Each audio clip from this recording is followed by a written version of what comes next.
The modern world has a very specific idea of winter sleeping: central heating, weather apps, heavy curtains that mostly work. And if things get uncomfortable, there's usually a thermostat involved, or at least an extra blanket from a closet that isn't very far away. It's easy, from that position, to imagine the past as either impossibly miserable or strangely heroic, with very little space in between. But most historical winter survival sat quietly in the middle. It wasn't dramatic. It wasn't optimized. It was simply repeated, night after night, by people who had other things to worry about. Sleeping in a teepee during a freezing winter wasn't a daring act or a test of toughness. It was just bedtime. The fire had rules. The wind had opinions. The structure did what it could. And people slept anyway, because morning was coming whether anyone felt ready for it or not. If you enjoy slow history like this, feel free to subscribe, and if you'd like, leave a comment with your city and the time you're listening from. It's always quietly interesting to see where these stories end up. Chapter 1: When the night settles in. Before we get too far into the cold itself, it helps to imagine the moment just before sleep. Not the dramatic version. Not the blizzard howling version. Just the ordinary end of a winter day. The sky has already decided it's done being useful. The fire has been adjusted one last time. Someone has checked the doorway covering, not because it will suddenly fail, but because it's what you do. This is the point where movement slows, where conversation thins out, where everyone accepts that the next several hours will be spent mostly not moving at all. So if you're listening late, this is where you can settle in a bit. Nothing urgent is coming. The night is long, and the story moves at the same pace. The teepee, as a structure, was not a tent in the modern recreational sense. It wasn't temporary in the way people sometimes imagine. For many plains cultures, it was a carefully engineered home designed around wind, fire, and cold. Its shape wasn't symbolic first. It was practical first. Tall, conical, and slightly flexible, it worked with the environment rather than arguing with it, which is generally a good strategy when winters are involved. By the time night arrived, the teepee had already been doing quiet work all day.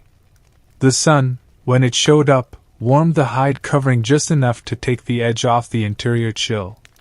Smoke from the daytime fire had dried the hides further, tightening them slightly and improving insulation. The ground inside, often layered with grasses, sage, or later buffalo robes, held on to a bit of warmth from bodies and embers alike. None of this made the space warm in a modern sense. It made it survivable, which was the actual goal. As night deepened and temperatures dropped, the fire became less about cooking or light and more about stability. Fires inside teepees were small, controlled, and slightly disappointing by campfire standards. Big flames weren't helpful. They wasted fuel and created smoke problems. What people wanted was a steady bed of coals, something predictable. Predictability mattered more than heat output. The smoke hole at the top of the teepee was adjusted carefully, using long poles, depending on wind direction. This wasn't guesswork. It was a skill learned early and corrected often. A poorly adjusted smoke flap didn't just make the air unpleasant. It could ruin a night entirely. Smoke hanging low made eyes burn, throats ache, and sleep shallow. So someone always paid attention, even when tired. Sleeping arrangements followed patterns shaped by generations of trial and quiet error. People did not spread out evenly. They slept in specific zones. Closer to the fire, but not too close. Away from the doorway, where cold air liked to sneak in. Elders and children were often placed in the most protected areas, not out of sentimentality, but because losing them created more problems than rearranging sleeping space. Buffalo robes were the primary winter bedding for many plains peoples, and they were used with a level of precision that modern blankets rarely require. Hair side in or hair side out was not an aesthetic choice. Hair side in trapped warmth. Hair side out shed frost and moisture.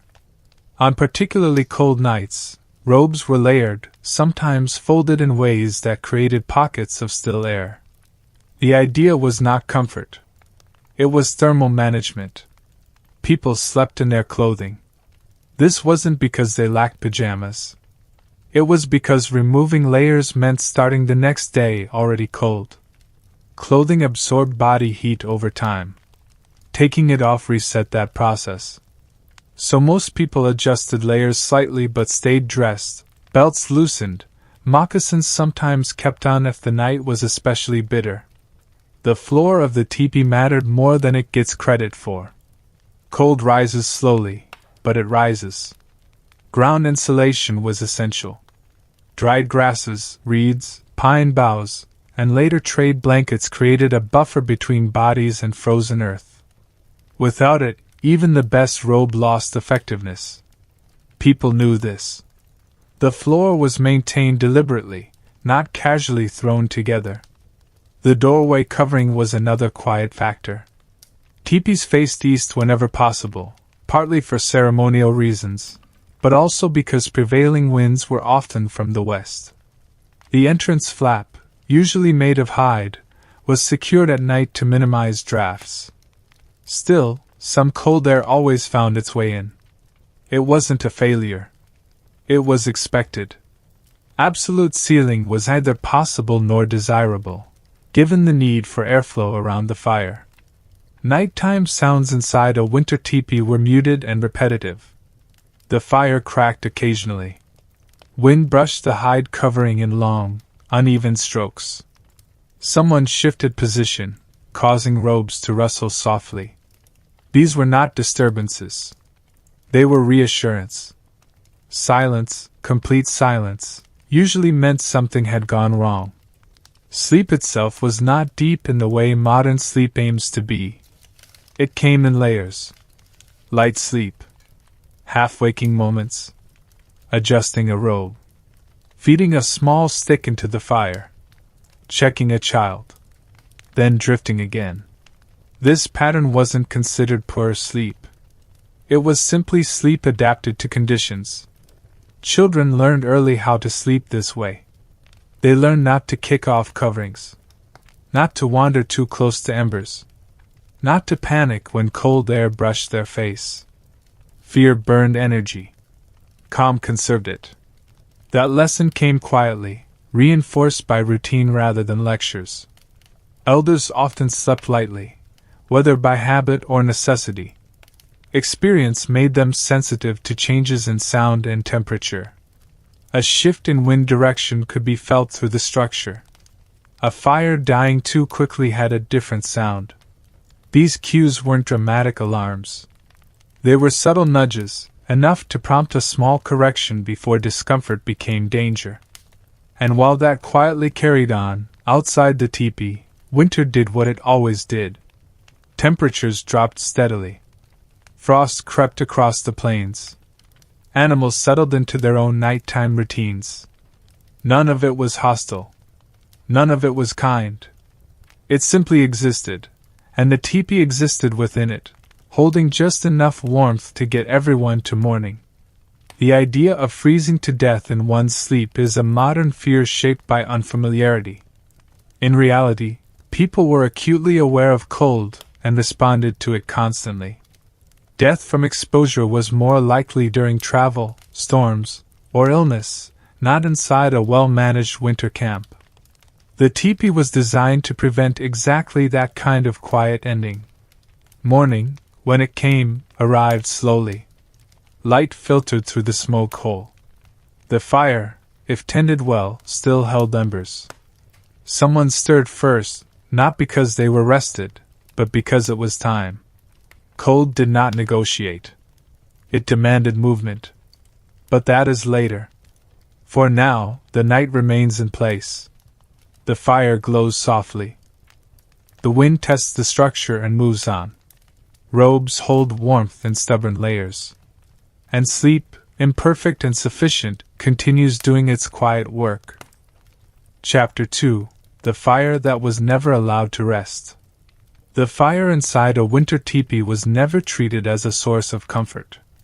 That idea came much later.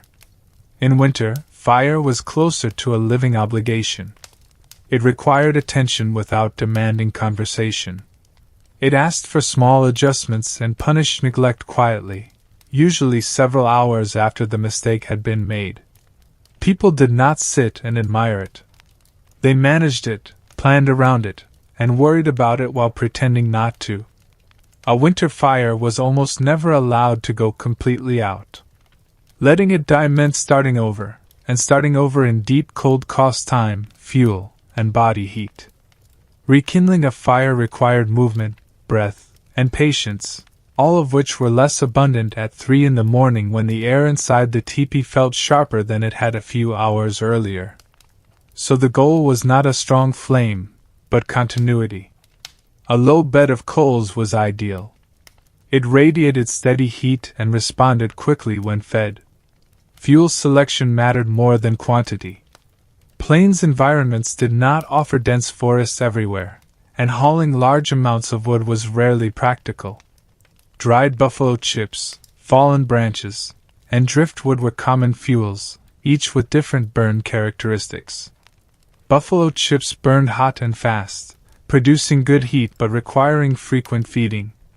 Wood burned longer but produced more smoke if not properly dried. People mixed fuels carefully, depending on what was available and how cold the night was expected to be. Someone always knew where the next piece of fuel was coming from. Even at night, even half asleep, there was an awareness of the pile. It wasn't counted precisely, but it was tracked mentally. If fuel ran low, adjustments were made early. Robes were pulled closer. People shifted sleeping positions. The fire was reduced slightly to stretch what remained. These decisions were rarely discussed out loud. They didn't need to be. The fire pit itself was shallow and deliberate. Deep pits trapped heat but also trapped smoke. Shallow pits allowed embers to spread and breathe. Ash was not cleaned out obsessively. A layer of ash insulated coals and slowed heat loss. Too much ash, however, smothered the fire. Maintaining the right balance was a learned skill, passed down by demonstration rather than explanation. Children learned fire behavior long before they were trusted to manage it alone. They watched how flames changed color when fuel was added. They noticed how smoke shifted when the smoke flaps were adjusted. They learned that impatience made things worse. Blowing too hard scattered embers. Adding too much fuel at once wasted it. Fire rewarded calm repetition, not urgency. At night, tending the fire was often a shared responsibility, though not in a formal rotation. Light sleepers woke more easily and made small adjustments. Someone might add a single piece of fuel without fully sitting up. Another person, noticing a draft, adjusted the smoke flap slightly using a pole kept within reach. These movements were efficient and quiet. Nobody announced them. They simply happened. The fire's role was not to heat the entire space evenly. That would have been impossible. Instead, it created a warm center that radiated outward, forming temperature zones within the teepee. People arranged themselves accordingly. Those who ran colder slept closer. Those accustomed to cold took outer positions. Over time, these arrangements became habitual. Nobody needed to negotiate them each night. Clothing worked together with the fire rather than against it. Wool, hide, and fur absorbed radiant heat slowly and released it just as slowly. This meant that even when the fire dipped lower late at night, clothing retained some warmth. Synthetic materials did not exist to fail dramatically. Everything was natural, predictable, and slightly heavy. Smoke was a constant companion, but it was managed carefully. A little smoke was expected. Too much was unacceptable. It irritated eyes, coated lungs, and disrupted sleep. People could tell immediately when airflow changed. A sudden shift in wind outside could push smoke downward, forcing a quick response. Someone would wake, irritated but not alarmed, adjust the flaps, and lie back down. The smell of smoke permeated everything. Clothing, hair, robes, even food. This was not considered unpleasant. It was neutral. Over time, it became invisible. The smell meant warmth. It meant continuity. It meant the fire had not failed. Outside the teepee, winter nights were still. Wind moved across open plains with very little obstruction. Snow reflected moonlight when the sky was clear. Animals moved less, conserving energy. Inside, the fire created a small counterpoint to that stillness. Not enough to challenge it. Just enough to survive within it. Long winter nights stretched routines thin. There were fewer tasks to fill daylight hours, and nights felt longer because of it. People slept more, but not deeply. They woke, adjusted, and slept again. The fire's steady presence gave structure to this cycle. As long as it remained, the night was manageable. Illness changed everything. A sick person needed more warmth and closer attention. Fires were adjusted slightly higher. Better robes were shared. The sick person was moved closer to the center. This was not a gesture of kindness alone. Illness threatened the group's stability. Preserving health was practical. Elders often monitored the fire out of habit, even when younger people were capable. Experience created a sensitivity to small changes.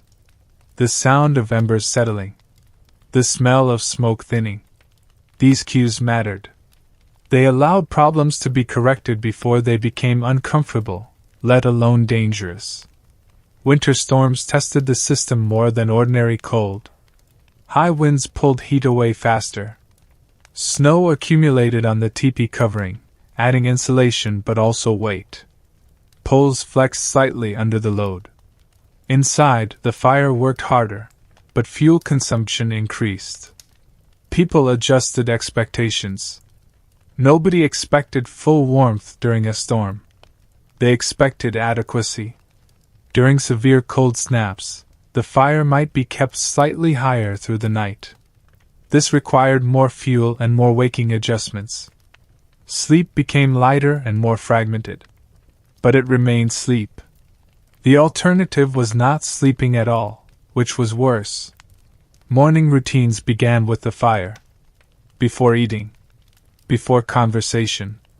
Someone fed it properly, stirred embers, and built it up enough to push back the night chill.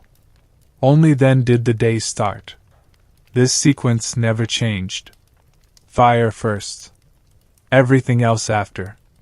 Ash from the fire was reused carefully. It was spread outside the teepee to reduce mud when snow melted. It was used to preserve food in some contexts.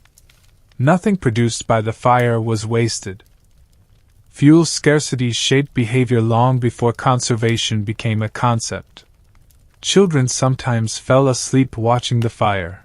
Their view of the world narrowed to glowing embers and shifting shadows on the hide walls. Those shadows were familiar. They moved slowly, predictably. There were no sudden shapes, no dramatic flickers. The fire was calm, because it was kept calm. Fire inside a teepee demanded humility. It could not be forced into excess without consequence.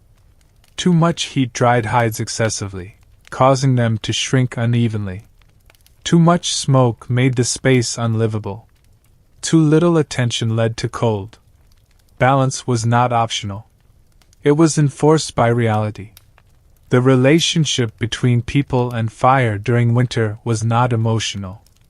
It was practical, steady, and deeply ingrained. Fire was not worshipped in these moments. It was respected. It had a job, and people made sure it could do it. And while the fire quietly carried on, doing its small, steady work, the rest of the teepee adjusted around it. Bodies shifted. Robes settled. Breath rose and faded in faint clouds near sleeping faces.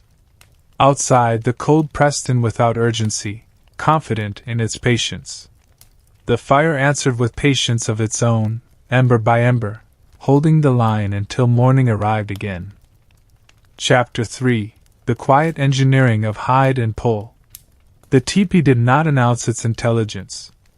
It didn't look complicated at first glance, and that was part of the problem for people who later tried to understand it quickly. They saw a cone of poles and hides and assumed simplicity meant weakness. In reality, the structure worked because every part did a specific job, and none of those jobs were optional, especially in winter. The poles came first, long before hides were stretched into place. They were selected carefully, not just for length, but for flexibility. Poles that were too rigid cracked in cold.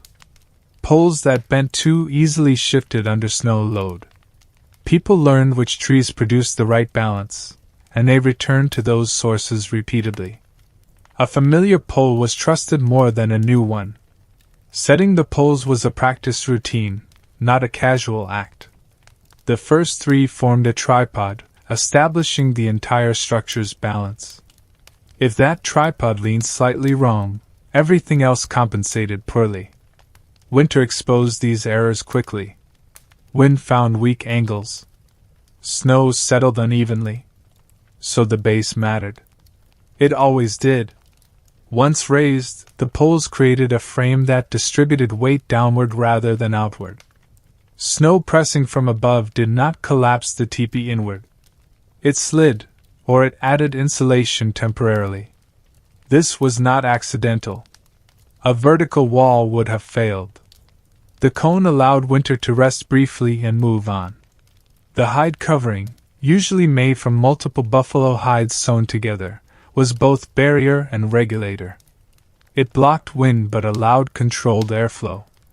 It repelled moisture but breathed enough to prevent interior frost from becoming unmanageable.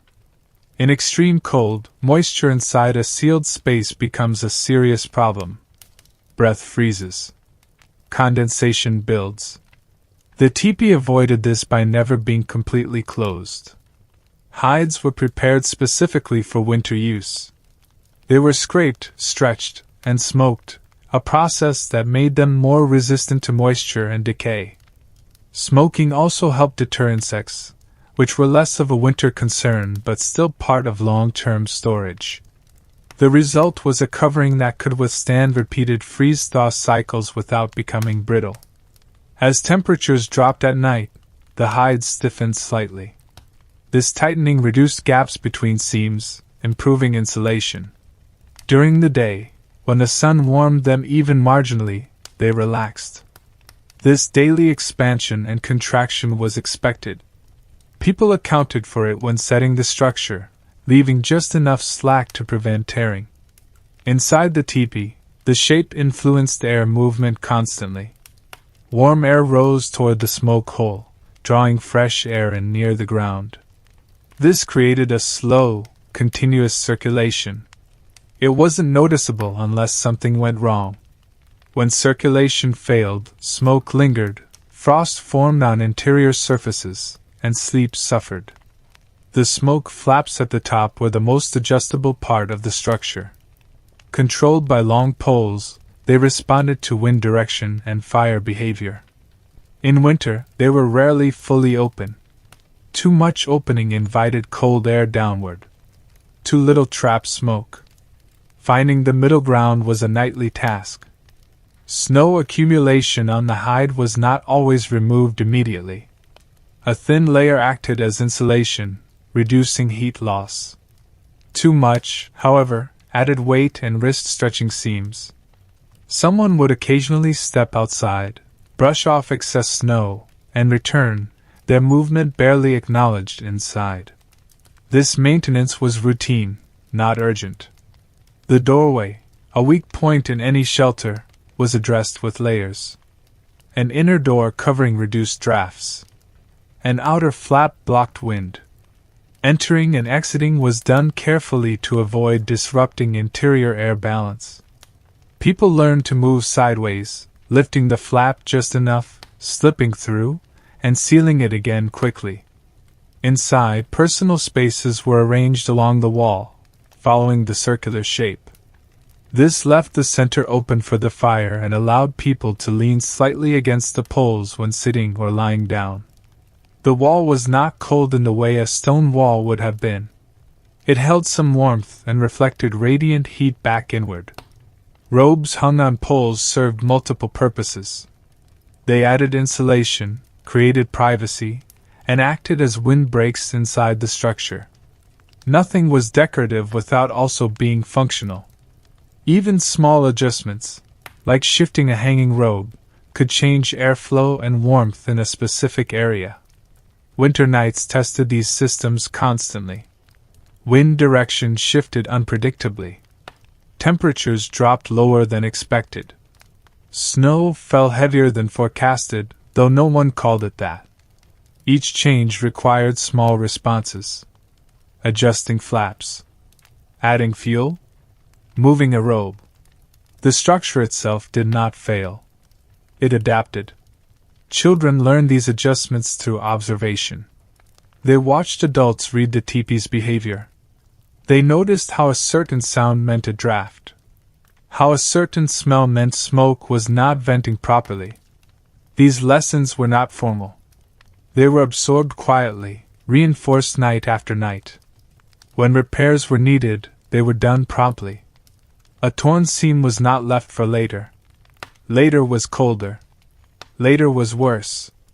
Small holes let in wind, which dried hides unevenly and worsened the tear.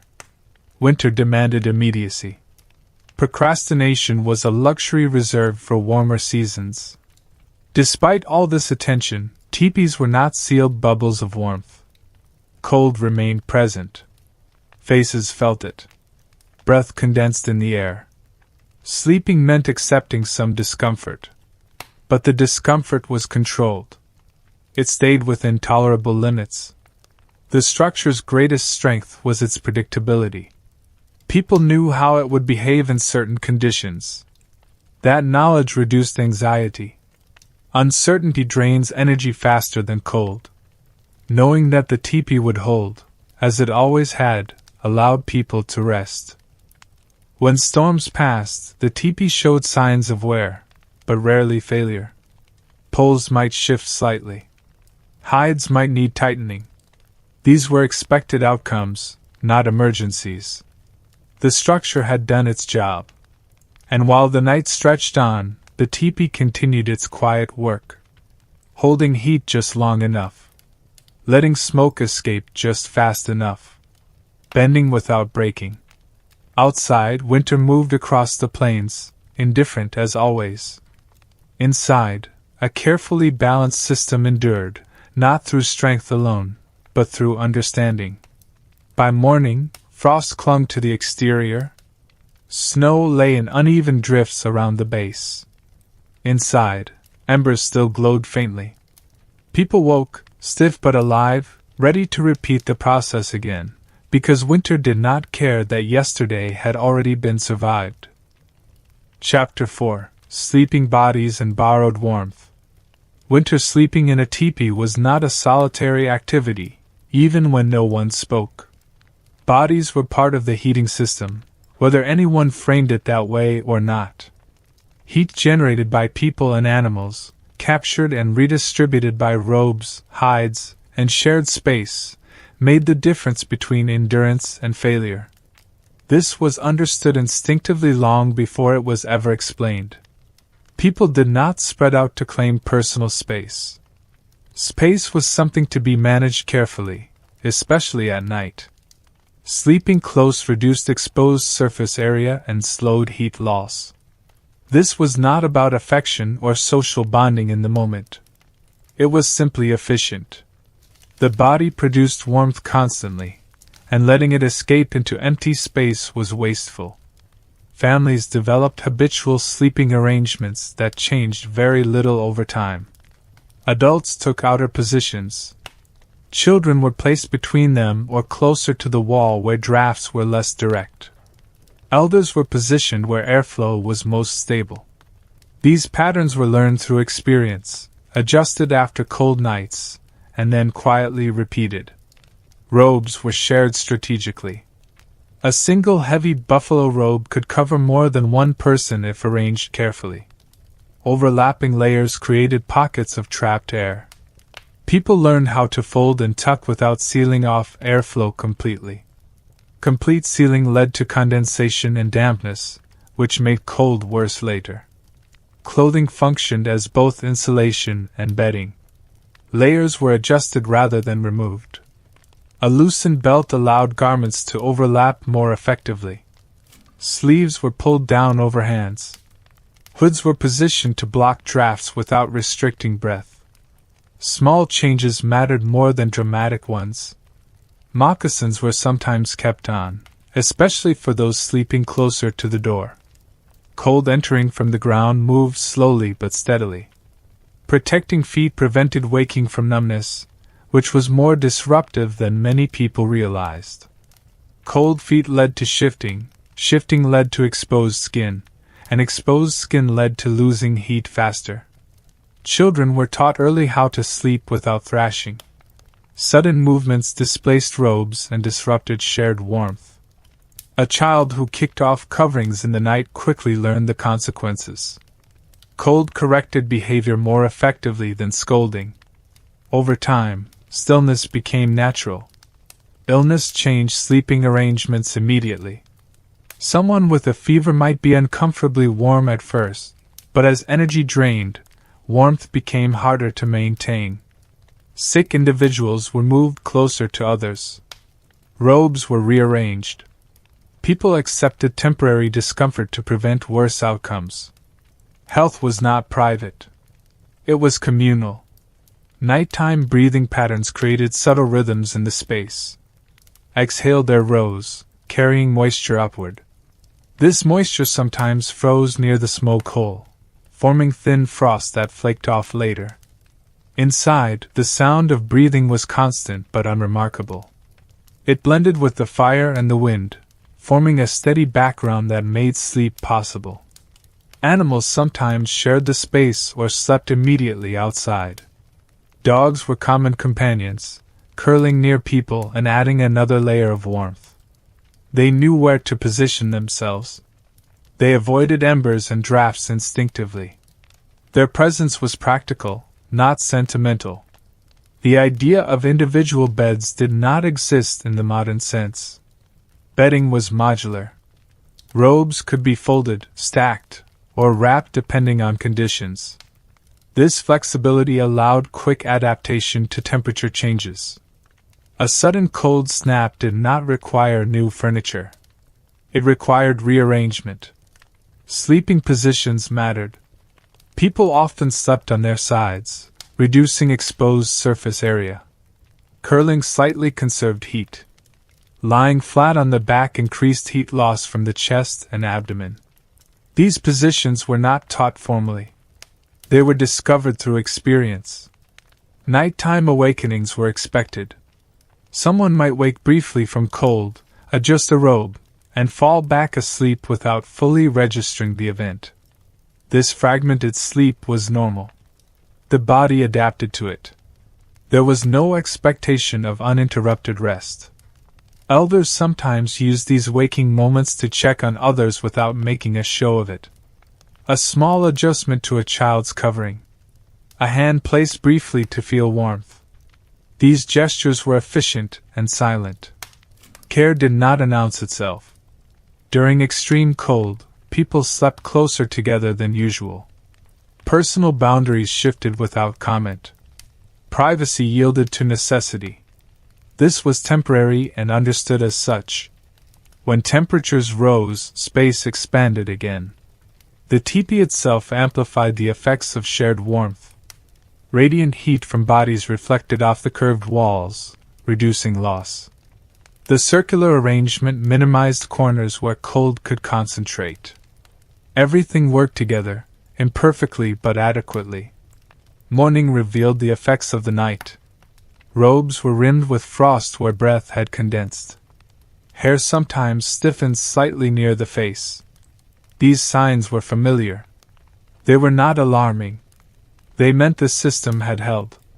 Getting up required effort. Bodies resisted movement. Cold had seeped into joints. The fire needed attention before anything else. Someone stirred embers, added fuel, and waited for warmth to return slowly. Only then did people separate, stretch, and begin the day. Sleeping together through winter nights created a quiet awareness of others. You learned their breathing patterns, their restlessness, their needs. This knowledge was practical. It made the night easier to manage. And while these bodies shared warmth, winter continued pressing in from all sides. The cold did not care about arrangements or routines. It simply tested them. Each night that ended without loss was not celebrated. It was expected. The morning came again, pale and cold, and the teepee held one more time, supported by structure, fire, and the simple, borrowed warmth of sleeping bodies. Chapter 5: The Long Season with No Hurry. Winter did not arrive all at once, and it did not leave on time. It stretched itself out, slowly, with a patience that felt personal even when it wasn't. Sleeping in a teepee through freezing months meant adjusting not just to cold nights, but to the idea that those nights would repeat themselves for a very long time. There was no countdown. There was no clear end. There was only endurance, measured quietly, one ordinary night after another. As daylight shortened, daily routines shifted almost without comment. People moved less, spoke less, and conserved energy wherever possible. Night became a larger portion of life, and sleep expanded to fill it, not as deep rest, but as extended stillness. Being awake without purpose wasted warmth. Sleeping, even lightly, preserved it. The body adapted over time. Early winter felt harsher than midwinter, even when temperatures were similar. Muscles learned to relax without going completely slack. Breathing slowed slightly at rest. People became more aware of subtle temperature changes and responded before discomfort escalated. These adaptations were not conscious. They emerged from repetition. Fuel planning became a seasonal concern rather than a nightly one. Winter sleeping depended on knowing, weeks in advance, that enough fuel had been gathered and stored. During warmer days, people collected and dried what they could. Piles were built methodically. These piles represented future nights of sleep. Running low meant colder nights later, which everyone understood. Food choices affected sleep more than people liked to admit. Heavy meals before nightfall generated more body heat during digestion. Fats were valued in winter for this reason. Hunger made cold feel sharper. A full stomach made sleep more achievable. These connections were learned through experience, not theory. Water, or the lack of it, influenced routines. Frozen sources required effort to access. People drank enough to function, but not excessively. Nighttime trips outside the teepee were avoided. Leaving the warmth meant losing more than comfort. It meant losing the careful balance that had been built. Storms disrupted sleep patterns but did not fundamentally change them. During heavy snowfall or strong winds, people stayed inside more, slept longer, and accepted greater discomfort. No one expected productivity during these periods. Survival was sufficient output. Winter clothing aged differently under constant use. Hides stiffened. Seams wore thin. Repairs were done as needed, often by firelight in the evening. These repairs affected sleep indirectly. A patched robe blocked drafts. A reinforced seam prevented a tear that would let in cold air later. Children marked winter not by dates, but by patterns. How long nights felt. How often the fire needed feeding. How thick the robes became. These sensory markers replaced calendars. When daylight lingered slightly longer, it was noticed immediately. Social interactions changed during long winters. Conversations shortened. Stories became quieter and more repetitive. There was comfort in familiar words spoken in familiar tones. Excitement had no place. Calm conserved energy. Elders often spoke more in winter, not with urgency, but with steadiness. Stories passed time and reinforced knowledge. They reminded listeners how previous winters had been managed. This continuity mattered. It framed the present cold as survivable, because it always had been. Sleep during late winter became heavier in some ways. Bodies were more practiced. Robes were better arranged. Fires were managed efficiently. The system improved through use. This did not eliminate cold, but it reduced surprise, which made nights feel shorter. Illness was more dangerous late in the season, when reserves were lower. People watched for signs of weakness. Extra warmth was given early. Rest was prioritized. A single sick person affected everyone's sleep. As spring approached, changes were subtle. Snow softened slightly during the day. Hides relaxed more under sunlight. Nights were still cold, but the cold felt different. Less sharp. Less determined. People noticed, but did not trust it. Sleeping arrangements loosened gradually. Space increased. Robes were folded thinner. The fire was allowed to burn lower at night without concern. These changes happened quietly, without announcement. The first truly mild night felt strange. People woke from deeper sleep, momentarily disoriented by the absence of biting cold. It took time to accept that the season was shifting. Winter rarely left cleanly. It lingered, testing patience one last time. Through it all, sleeping in a teepee during freezing winters was never framed as exceptional. It was life as it was lived. Nights followed days. Cold followed warmth. Systems adapted, routines held, and people slept because they had to. And when winter finally loosened its grip, there was no celebration at night. Sleep simply became easier, and that was enough. Chapter 6: Waking, Leaving, and Doing It Again.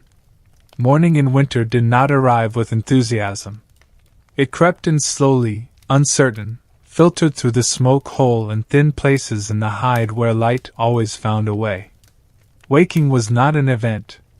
It was a gradual realization that sleep had finished its useful work, and was no longer protecting anyone from the cold. At some point, lying still became worse than moving, and that was when the day began. The first person awake was rarely chosen. It was whoever reached that threshold first. Cold nudged them into consciousness. Stiffness followed.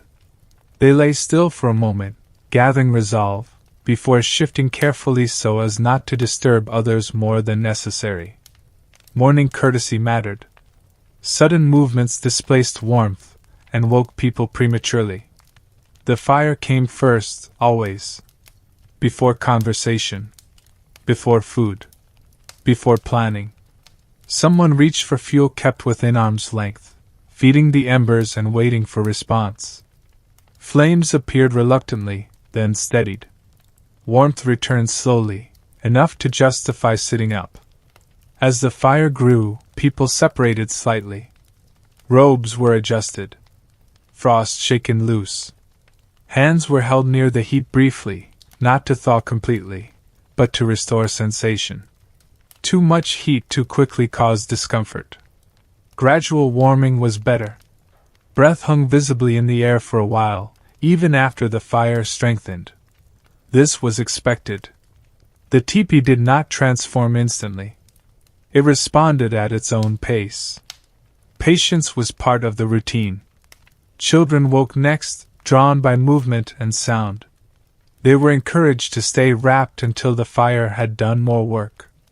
Elders often woke early but stayed still longer, conserving energy until warmth justified movement. Clothing was adjusted rather than changed. Layers were tightened, belts secured, moccasins checked. Nothing felt entirely comfortable yet. Comfort came later, after movement and food. Morning tasks were minimal at first. The goal was stabilization. Maintain the fire. Assess the weather. listened to the wind. A glance outside told the story immediately. Snow depth, sky color, drift patterns. These details shaped the day. Food preparation followed the fire's progress. Simple meals were common in winter mornings. Warm liquids mattered more than variety. Eating provided energy and generated internal heat. People ate steadily, not quickly. Outside trips were planned carefully. No one rushed out without purpose. Leaving the teepee meant confronting cold directly. Tasks were grouped to minimize exposure. Fetch fuel. Check animals. Clear snow. Then return. Children were assigned small tasks early, both to help and to teach. Responsibility built confidence. Confidence reduced fear. Fear wasted energy. These connections were understood intuitively. As the day progressed, the teepee was maintained. Hides were checked for frost buildup. Seams inspected. Poles adjusted if snow load had shifted them. These tasks were repetitive but necessary. Neglect showed itself quickly in winter. Daylight hours were used efficiently. There was no illusion of leisure. Even rest had structure. People rested to preserve strength, not to pass time. Sleeping during the day was acceptable when conditions allowed. Energy conservation extended survival. As evening approached, routines reversed. Outside tasks ended early. Fuel was brought in. The fire was prepared for night mode. Robes were shaken and arranged. The teepee settled back into its nighttime configuration. Conversation, if it happened, was quiet and brief. Stories repeated. Familiar phrases were comforting. Silence was not awkward. It was efficient. Night returned without ceremony. People moved into sleeping positions. The fire was reduced to embers. Smoke flaps adjusted. The system reset. This cycle repeated daily, sometimes for months. There was no sense of monotony in the way modern minds imagine it. Repetition provided stability. Stability made sleep possible. Leaving the teepee for seasonal movement or changing conditions was planned carefully. When it happened, the structure was taken down, packed, and later rebuilt. Sleeping routines traveled with it. Familiarity mattered more than location. Through waking and sleeping, leaving and returning, the winter routine held. It did not eliminate hardship. It managed it. That was enough. And when night fell again, as it always did, people lay down, adjusted their robes, listened to the fire, and slept, not because it was comfortable, but because it worked. Chapter 7. When things did not go quite right. Winter systems worked well until they didn't, and when they failed, they rarely did so dramatically. There were no sudden collapses or urgent alarms. Instead, things slipped slightly out of balance, and if no one noticed in time, the night became longer and colder than it needed to be. Sleeping in a teepee during freezing winters depended less on perfection and more on catching small problems before they grew teeth.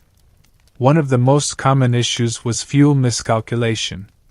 A pile that looked sufficient in the evening could disappear faster than expected if the temperature dropped or wind increased. Fires burned hotter under pressure, even when kept small. People noticed this first as restlessness. The fire seemed to demand attention more often. Embers faded sooner. Someone woke twice instead of once to feed it. When fuel ran low, priorities shifted. Fires were reduced deliberately, not allowed to surge. Robes were layered more carefully. People slept closer together. The goal was not warmth, but endurance until morning. These nights were uncomfortable, but they were survivable because the response was controlled rather than panicked. Drafts were another quiet problem. A loosened seam, a shifted pole, or a poorly set smoke flap could redirect airflow. Cold air moving along the ground was especially difficult to notice until feet grew numb. People learned to recognize the signs early. A sudden chill in a familiar spot meant something had changed. Fixing drafts at night required restraint. Overcorrecting made things worse. Opening the smoke flaps too far invited cold air downward. Tightening hides too much risked tearing them. The solution was usually small. A robe hung differently. A flap adjusted slightly. A pole repositioned by a hand's width. Illness complicated everything. A person with chills needed more warmth than the system was designed to provide easily. Fires were raised cautiously. Robes were shared more aggressively. Others accepted colder conditions to protect the sick. Sleep became lighter and more fragmented for everyone. Children were particularly vulnerable during these times. They lacked the reserves adults had built over years. Extra attention was paid to their breathing, their warmth, their stillness. A restless child was a warning sign. Care increased quietly. Storms pushed systems harder.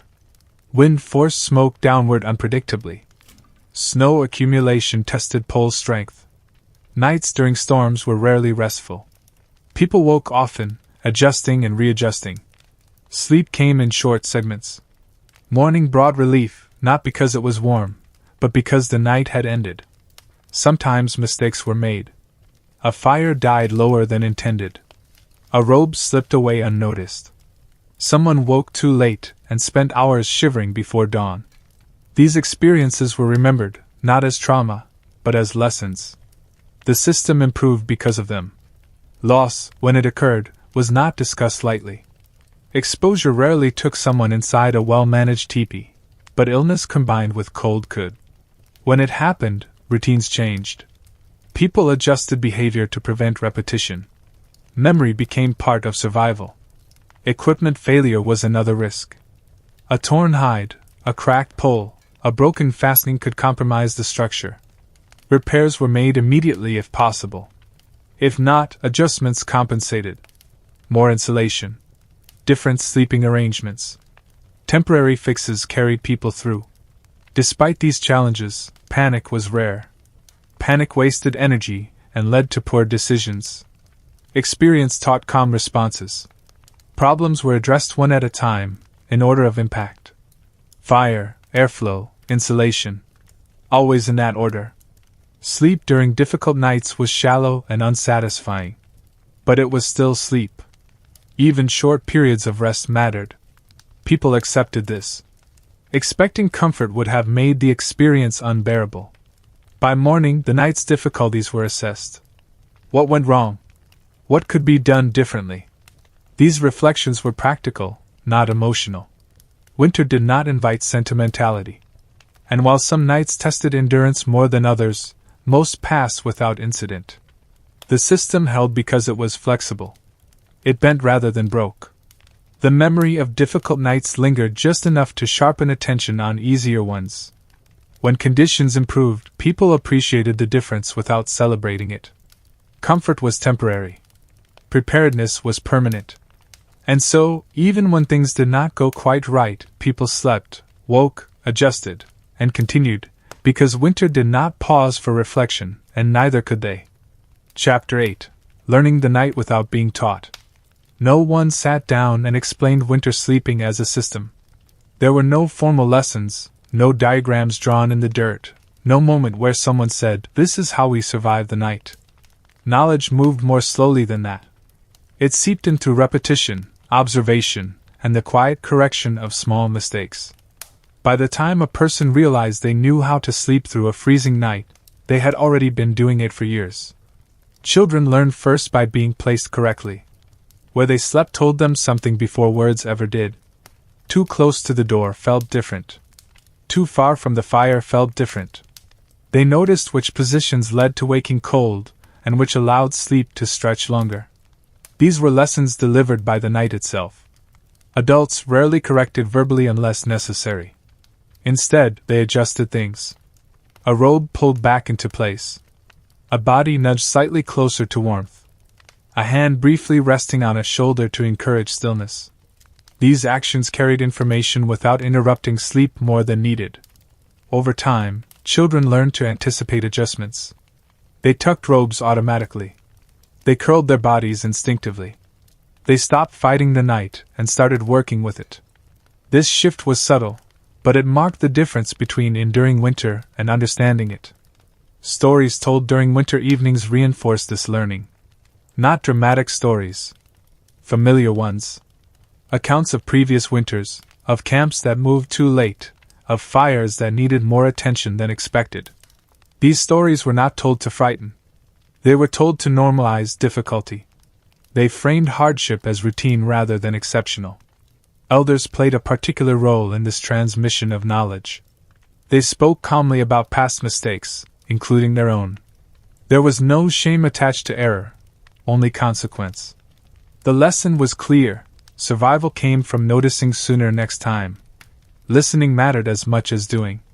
Winter nights were quiet enough that sounds carried meaning. The way wind pressed against the hide. The change in the fire's voice when fuel was nearly gone. The soft crack of frost forming.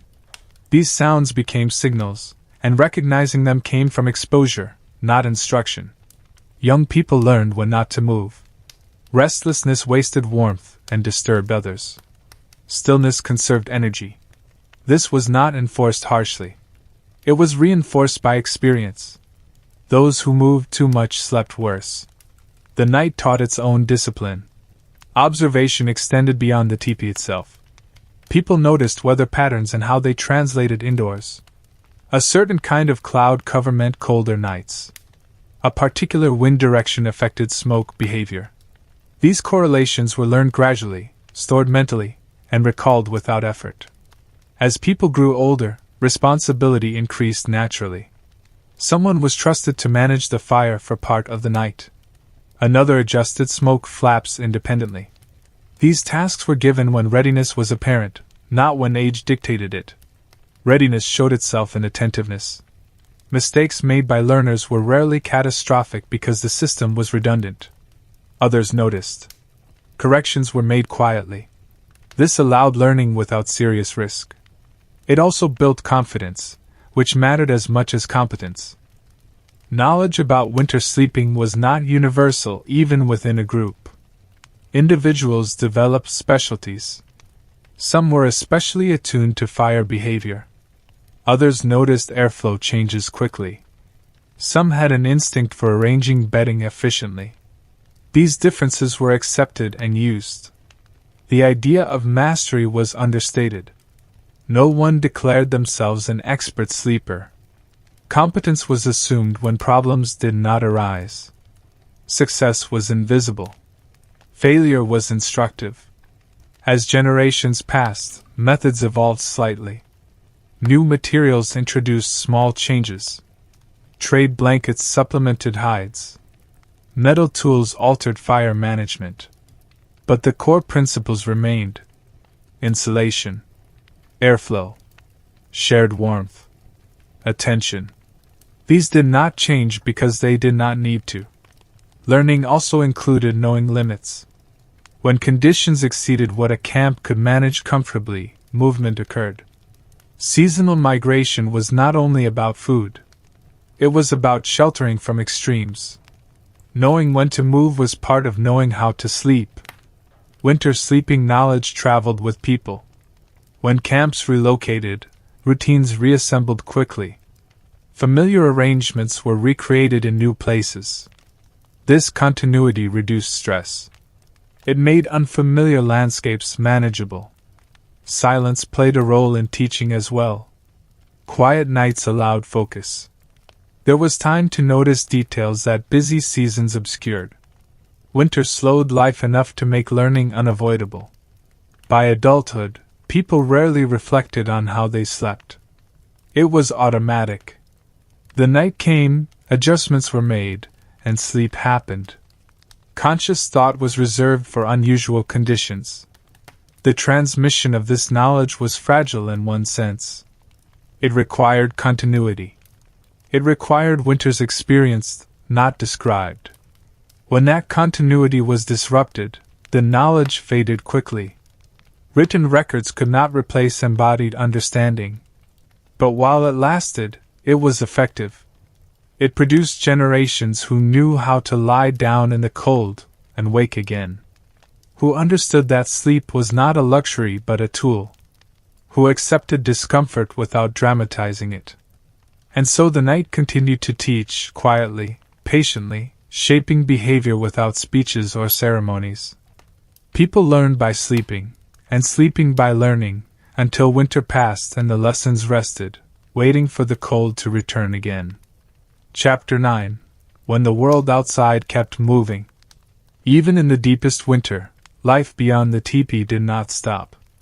It slowed, certainly, and it narrowed its focus, but it continued to move in ways that affected how people slept at night. Weather patterns shifted. Animals adjusted their routes. Other groups traveled, traded, or camped nearby. None of this happened in isolation, and the sleeping routines inside the teepee responded quietly to changes beyond its walls.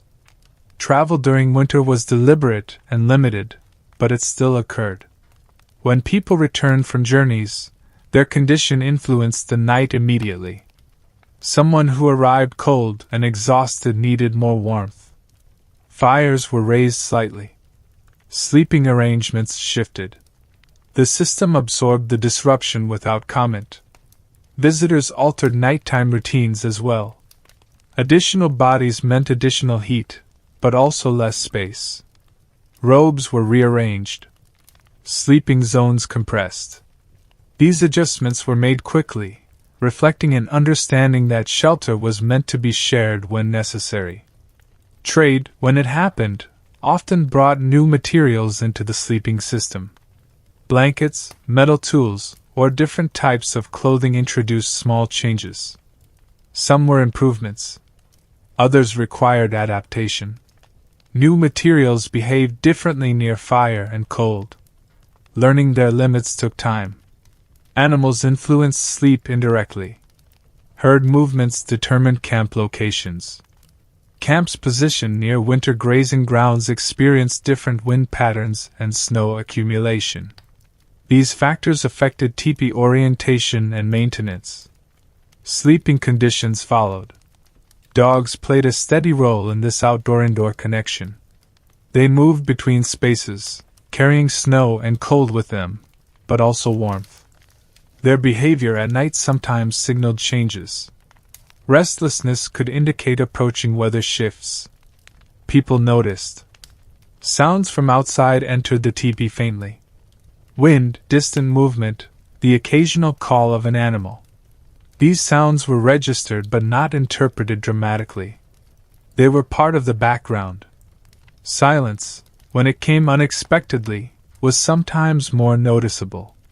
Social obligations extended into winter nights. Shared sleeping spaces reinforced bonds and responsibilities. Conflicts, when they existed, did not disappear, but winter encouraged restraint. Maintaining warmth required cooperation. Disruption carried immediate consequences. Seasonal ceremonies and gatherings altered sleeping arrangements temporarily. Larger groups meant tighter quarters. Fires worked harder. Nights were louder but still controlled. Sleep adapted to the crowd. The presence of the outside world also influenced mental states. Long winters could weigh on people. Monotony pressed in. Stories and conversation helped, but so did the predictability of sleep. Lying down and waking again provided structure when days blurred together. News from afar traveled slowly in winter. When it arrived, it affected routines. Plans changed. Movements were reconsidered. These decisions impacted sleeping patterns, sometimes weeks later. The night reflected choices made during the day. Weather extremes sometimes forced camps closer together. Sheltered areas filled. Space became limited. Cooperation increased. Sleeping became more communal. These arrangements tested patience but improved survival. Despite all this, the teepee remained a constant. Its interior routines provided stability against external variability. No matter what changed outside, the night inside followed familiar patterns. Children absorbed this interplay between outside and inside. They learned that sleep did not exist in isolation. It was connected to travel, weather, and social life. This understanding made them adaptable. Elders often remarked, quietly, on how different winters compared. Not as complaint, but as observation. These comparisons informed expectations and adjustments. Memory bridged seasons. As winter progressed, the outside world began to signal change. Subtle shifts in animal behavior. Slightly longer days. Snow that softened briefly at midday. These signs affected sleep indirectly. People anticipated change but did not rush it. When camps eventually moved or dispersed, sleeping routines shifted again. New locations required new assessments. Wind behaved differently. Snow accumulated differently. The system adapted as it always had. Throughout all of this, sleep remained essential. It was the thread that connected day to day, night to night. It allowed people to respond to a world that never fully paused. And so, even as the world outside kept moving, the teepee held its quiet center. Inside, people lay down, adjusted to the night as they always did, and slept, not because conditions were perfect, but because they were workable, and that was enough. Chapter 10. The Idea of Comfort, Reconsidered. Comfort, as a concept, did not mean the same thing in a winter teepee as it does in modern spaces. There were no expectations of softness, silence, or consistent warmth. Comfort was defined by absence rather than presence. No biting drafts. No smoke hanging low. No numbness that refused to fade. If those conditions were met, the night was considered successful. This definition shaped how people approached sleep. They did not seek perfection. They sought adequacy. Anything beyond that was temporary and rarely trusted. A night that felt unusually warm was enjoyed quietly but not relied upon. Conditions always changed. Bedding, such as it was, reflected this mindset. Robes were thick, heavy, and sometimes stiff with age or frost. They were not plush. They did not cradle the body. They covered it, blocked air movement, and retained heat. That was enough. Sleeping surfaces were firm. The ground, layered with grasses or hides, did not yield much. Bodies adapted. Muscles learned to relax without sinking. Pressure points became familiar rather than painful. Sleep adjusted to the surface rather than demanding a change. Noise was constant but unobtrusive. The fire shifted. The hide responded to wind. Someone breathed deeply or turned carefully. These sounds blended together. Silence, complete silence, was rare and often uncomfortable. Sound meant the system was active. Light behaved differently at night. Firelight flickered gently, never fully extinguished. Shadows moved slowly across the curved walls. Darkness was not absolute. This low-level light allowed people to orient themselves without waking fully. It reduced the shock of sudden movement. Temperature variation within the teepee was accepted. Warm near the fire. Cooler near the walls. Cold near the ground. People adjusted positions rather than expecting uniformity. This variability made it possible to fine-tune comfort without altering the entire system. Clothing often caused minor discomfort. Seams pressed. Belts dug in slightly. Layers shifted. Removing these irritations entirely would have meant losing warmth. People accepted small annoyances in exchange for stability. Comfort was negotiated, not demanded. Sleep positions changed throughout the night. Curling tighter during colder periods. Stretching slightly when warmth returned. These movements were slow and deliberate. Sudden shifts were avoided. The goal was to maintain equilibrium. Mental comfort mattered as much as physical comfort. Knowing that the system had worked before reduced anxiety. Familiar routines reassured. The predictability of the night allowed the mind to rest, even when the body remained alert. Stories told before sleep contributed to this mental comfort. Familiar narratives, repeated many times, created continuity. They were not meant to entertain aggressively. They filled space gently, easing the transition into rest. Children learned this version of comfort early. They stopped asking for conditions to change and learned how to change themselves within the conditions. This adaptability followed them into adulthood. Illness or injury shifted comfort priorities temporarily. Pain or weakness altered tolerance levels. Others adjusted routines to compensate. Comfort became collective rather than individual. One person's needs reshaped the night. As winter wore on, people became more skilled at achieving this practical comfort. They knew which adjustments mattered most. They wasted less energy on ineffective changes. Nights felt smoother, even when temperatures dropped. This recalibration of comfort influenced behavior beyond sleep. Daytime activities were planned with nighttime needs in mind. Energy was conserved. Risks were weighed carefully. Comfort at night depended on choices made during the day. When spring approached, comfort changed again.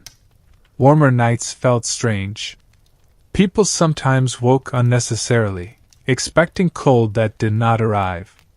The system took time to unwind. Habits persisted beyond their immediate need. Looking back, people rarely described winter sleeping as miserable. They described it as normal. Memory softened sharp edges. What remained was a sense of having managed, of having lived within limits successfully. Comfort, in this context, was not indulgence. It was alignment. Aligning body, shelter, fire, and routine just well enough to allow sleep. That alignment was fragile but repeatable. And so, night after night, people lay down, made their small adjustments, accepted minor discomforts, and slept. Not because the conditions were ideal, but because they understood them, and understanding made them livable. Chapter 11: What the Night Remembered. Long after winter ended, the nights remained. They stayed in muscle memory, in habits that outlasted their usefulness, in the way people instinctively arranged bedding or listened for changes in sound. Sleeping in a tipi through freezing seasons left traces that did not disappear when the weather softened. The body remembered what it had learned, even when it no longer needed to use it. People continued to wake lightly long after cold nights were gone. A shift in air, a change in sound still prompted brief awareness. This vigilance faded slowly.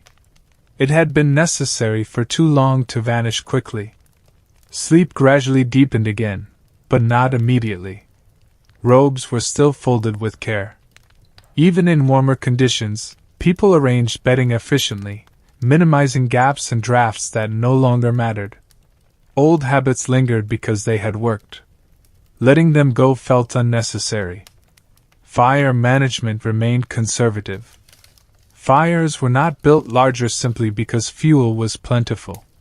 The practice of moderation carried over. Excess still felt risky, even when it wasn't. Winter had taught restraint too well. Stories from winter were retold during other seasons, not as hardship tales, but as reference points. They explained why certain routines existed, why camps were arranged the way they were, why some decisions were made quickly without discussion. Children who had grown during winter carried its lessons forward. They were calmer in discomfort, more patient with waiting, less surprised by inconvenience. Winter had trained them quietly. Elders often spoke of winter nights with a particular tone. Not pride, not bitterness, recognition. They remembered which nights were difficult and which passed smoothly.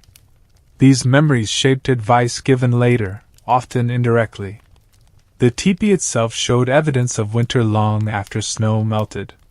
Stretched hides, darkened seams from smoke, poles marked by pressure points. These signs were not flaws. They were records of use. Seasonal transitions highlighted contrast. The first warm night felt disorienting. People woke, uncertain why sleep felt different. The absence of cold pressure took time to accept. Winter had set expectations that needed resetting. When winter returned, the system reassembled quickly. Little needed to be relearned. The night felt familiar almost immediately. The body recognized the routine. This familiarity reduced fear. It made preparation more efficient. Across generations, these remembered nights formed a shared understanding. People who had never slept together still understood each other's habits. The system was communal, even when experiences differed. Change eventually came. New materials, new shelters, new ways of managing cold. As these were adopted, old routines faded. But the underlying principles persisted. Insulation, attention, adaptation. These remained useful regardless of form. Those who transitioned to different sleeping environments often carried winter habits with them. Sleeping lightly, preferring layered coverings, not trusting complete silence. These preferences traced back to teepee nights. Memory softened discomfort but preserved lessons. The night was remembered not as an enemy, but as a condition to be managed. This framing influenced how people approached future challenges. In this way, winter nights became teachers that never fully left. They shaped behavior subtly and persistently. The lessons did not require retelling to be effective. They lived in routine. And so, even when people slept elsewhere, under different roofs, in different seasons, the memory of the teepee at night remained. A quiet reference point. A reminder that sleep was not guaranteed by comfort alone, but by understanding, attention, and the willingness to adjust. The night had been endured. It had been learned. And it stayed quietly, long after the cold itself had moved on. Chapter 12. The Nights That Were Never Written Down. Most winter nights in a teepee were never recorded, described, or preserved in any formal way.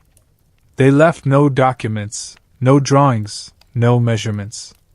They passed quietly, did what they needed to do, and disappeared. What remains is not a record of individual nights, but the accumulated effect of thousands of them, stacked one on top of another, shaping behavior so gradually that change was almost invisible while it happened. History tends to remember events. Winter sleeping was not an event. It was background. It happened while other things happened, or while nothing happened at all. Because of this, it rarely appears in written accounts except as a passing detail, something assumed rather than explained. People did not think to describe how they slept any more than they described how they breathed. And yet these nights mattered. They determined whether people woke strong enough to work, travel, or think clearly. They influenced decision-making, patience, and resilience. A poorly managed night echoed through the next day, slowing movements and shortening tempers. A well-managed one went unnoticed, which was the highest compliment it could receive. The absence of written detail does not mean the absence of knowledge. It means the knowledge was carried differently. It lived in routine, in posture, in the way hands moved without instruction. It existed in the confidence with which someone adjusted a robe or fed a fire without fully waking. These were not skills people named. They were skills people embodied. When outsiders later encountered winter teepee life, they often misunderstood what they were seeing. They saw cold and assumed suffering. They saw simplicity and assumed lack. They did not see the accumulated intelligence embedded in small actions repeated correctly over long periods of time. That intelligence was quiet. It did not announce itself. The tipi itself rarely received credit for its role in these unwritten nights. Descriptions focused on its portability or appearance, not its performance over months of cold. But performance was the point. Every night it held shape under snow load. Every night it managed airflow just well enough. Every night it created a livable interior out of an indifferent exterior. People trusted this performance because it had been proven repeatedly. Trust reduced mental strain. When trust exists, sleep comes more easily. Even light sleep requires a sense that the environment will not suddenly betray you. The tipi earned that trust one night at a time. Winter nights also shaped social memory. People remembered who handled cold well, who noticed problems early, who stayed calm when conditions worsened. These reputations mattered. They influenced leadership, responsibility, and respect. Winter did not reward bravado. It rewarded attentiveness. Children who grew up in these conditions absorbed this value system without formal teaching. They learned that being useful at night mattered, that noticing small changes was more important than making noise. That reliability earned quiet approval. These lessons stayed with them long after winter ended. Because these nights were never written down, they are easy to misinterpret or overlook entirely. Modern descriptions often compress them into a single idea: hardship. But hardship is too blunt a word. It flattens variation. It ignores adaptation. It misses the routine competence that defined most nights. Most nights were not desperate. They were not dramatic.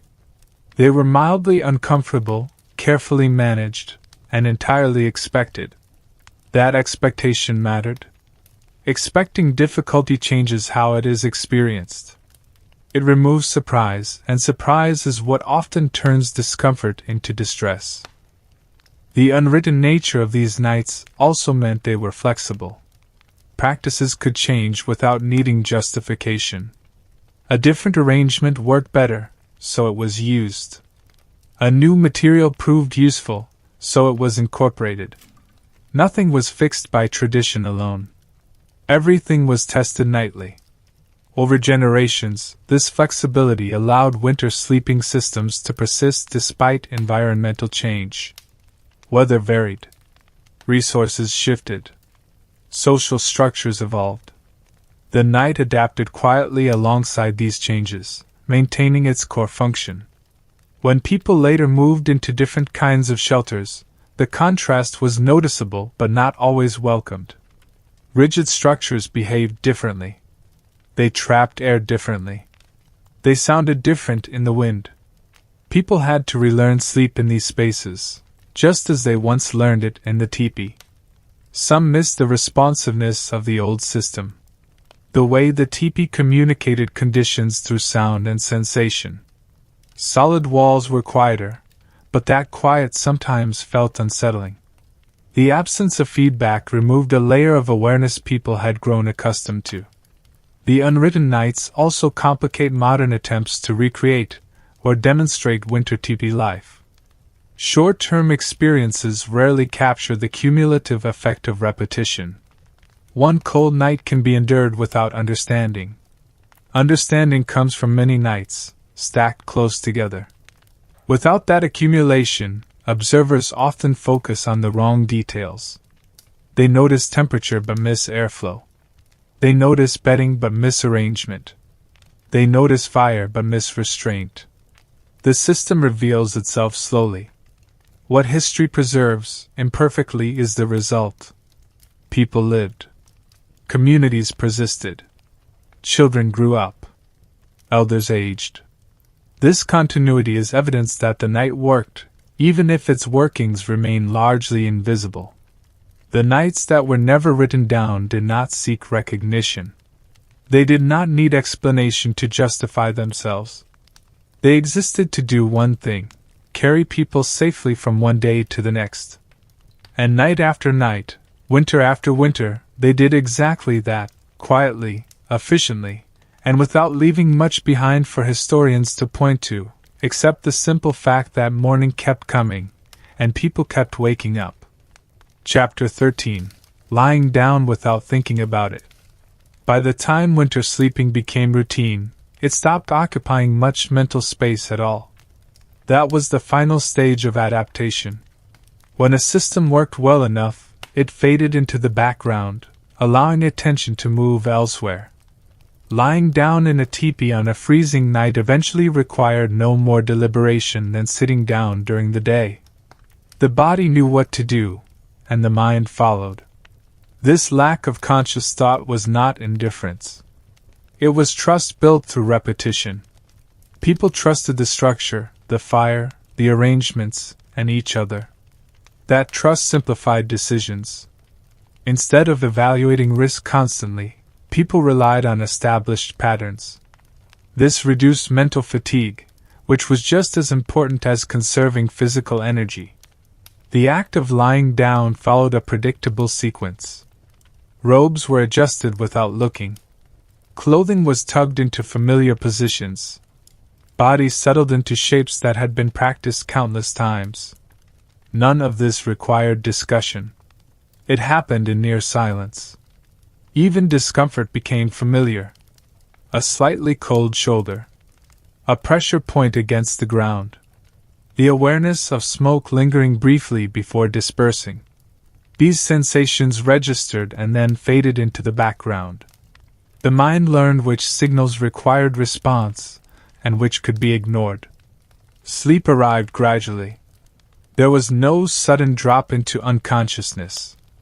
Awareness thinned slowly, ebbing and flowing. People hovered at the edge of sleep for long stretches, drifting in and out. This state was not frustrating. It was expected. Full detachment was rare in winter, and not necessary. Dreams, when they came, were often shallow and easily interrupted. People woke with little memory of them. The mind stayed close to the surface, ready to respond if needed. This light sleep was protective rather than deficient. Nighttime adjustments happened almost without waking. A hand moved. A robe shifted. A breath deepened. These micro-actions kept the system balanced. Fully waking was avoided unless necessary. Efficiency mattered. Children reached this stage of unconscious competence gradually. At first, they needed guidance. Over time, they mimicked adult behavior. Eventually, they moved and adjusted with the same quiet efficiency, barely aware of doing so. This was seen as a sign of growing up. Visitors who had not yet internalized these routines stood out, not by what they did during the day, but by how they slept at night. They shifted too much. They misjudged warmth. They woke fully when small adjustments would have sufficed. Their restlessness was not criticized, just observed. As winter progressed, nights blurred together. People did not count them. They remembered patterns rather than specifics. Which weeks were colder? Which storms were more demanding? Individual nights rarely stood out unless something went wrong. This blurring was protective. Focusing too closely on each night would have made the season feel endless. Letting them merge reduced the psychological weight of repetition. Morning routines reinforced this continuity. Waking, feeding the fire, eating, and moving into the day followed the same pattern regardless of how the night had gone. This steadiness anchored the cycle. When nights were especially cold or disrupted, people did not dwell on them afterward. Once morning arrived, attention shifted forward. Reflection was brief and practical. What needed adjusting tonight?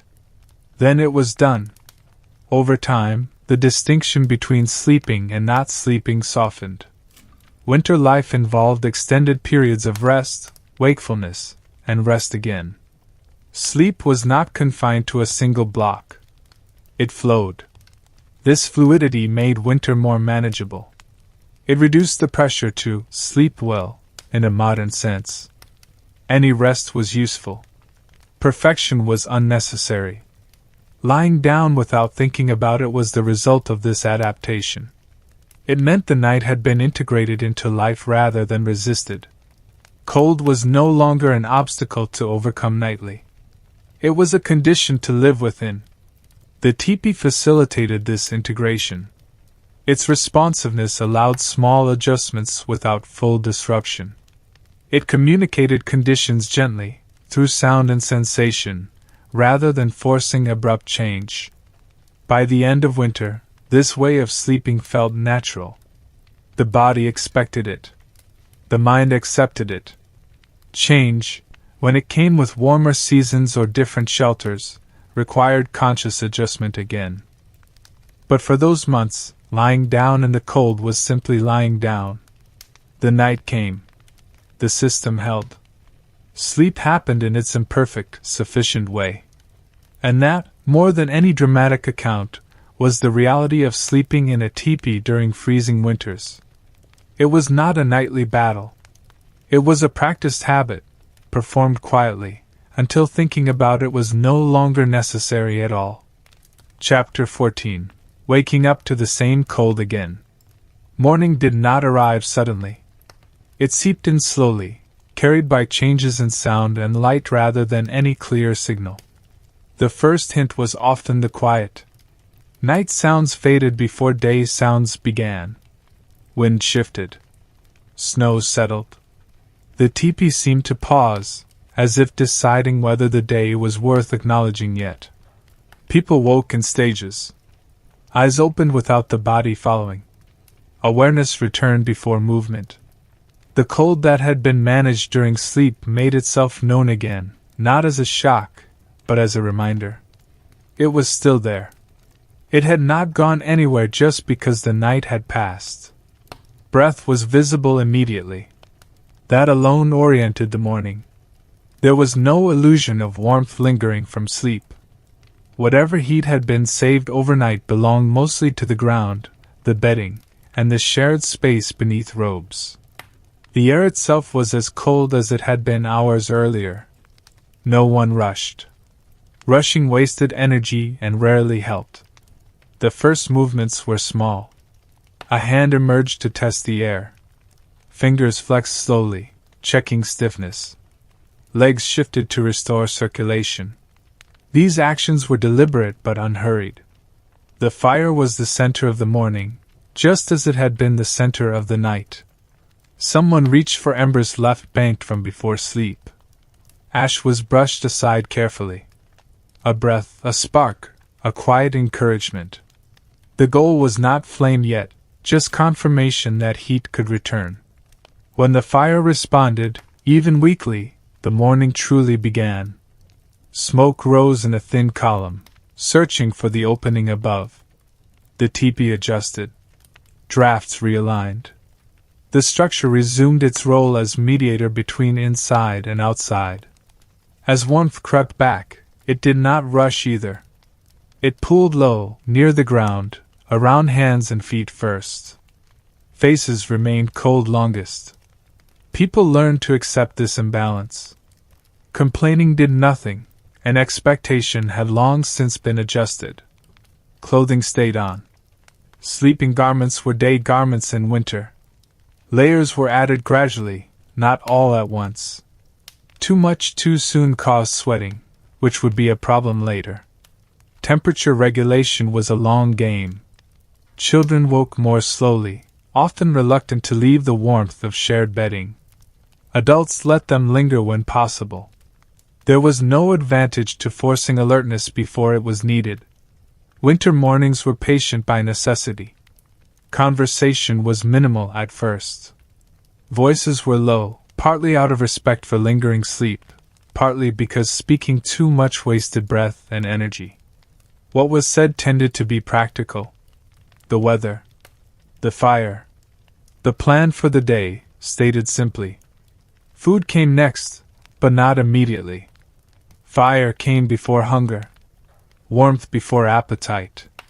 Meals were often modest in the morning, especially during the coldest months. Heavy eating waited until later, when bodies were fully awake and working. As daylight strengthened, the tipi changed character. Shadows shifted along the walls. The smoke hole brightened.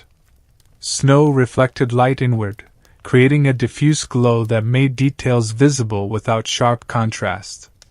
It was a soft kind of brightness, well suited to tired eyes. Morning tasks followed familiar patterns. Bedding was shaken out if weather allowed, or rearranged to dry near the fire. Items used overnight were returned to their places. Nothing was left scattered. Disorder made nights harder. The act of standing fully upright often came later than one might expect. Many tasks were done crouched or seated. Conserving warmth mattered more than posture. Bodies adapted to this without complaint. Stepping outside was a calculated decision. Someone usually did it first, briefly, to assess conditions. The cold outside was different from the cold inside. Sharper. More aggressive. Returning inside after even a short exposure made the interior feel comparatively warm. This contrast reinforced the value of the shelter. It was not luxurious, but it was effective. The teepee was not meant to create comfort as much as it was meant to soften extremes. That it did consistently. Morning work began once light was sufficient. Winter did not excuse inactivity. Firewood needed gathering. Animals needed attention. Tools needed checking. Each task was approached steadily, without urgency but without delay. Sleep from the night before influenced energy, but not as dramatically as one might expect. People were accustomed to functioning with imperfect rest. They did not judge the day by how well they had slept. They judged it by whether the work could be done. As the day progressed, memories of the night faded quickly. Cold discomfort was not replayed or discussed at length. It had served its purpose as information during sleep, and now it was irrelevant. Attention shifted outward. The cycle was self-reinforcing. Nights informed days. Days prepared for nights. Each depended on the other. Breaking this rhythm would have been more disruptive than the cold itself. Occasionally, mornings followed particularly harsh nights. Fire might have struggled. Sleep might have been shallow. In these cases, the response was not dramatic. Extra care was taken. Tasks were adjusted. No one framed it as suffering. It was simply winter behaving as expected. This normalization was crucial. Viewing hardship as abnormal would have made it harder to bear. By treating cold mornings as routine, people preserved mental stability. As winter wore on, mornings blended together just as nights did. Specific dates mattered less than conditions. A slightly warmer dawn was noticed and appreciated quietly. A colder one was accepted without comment. The teepee aged along with its occupants through the season. Hide stiffened, then softened again. Smoke darkened the interior gradually.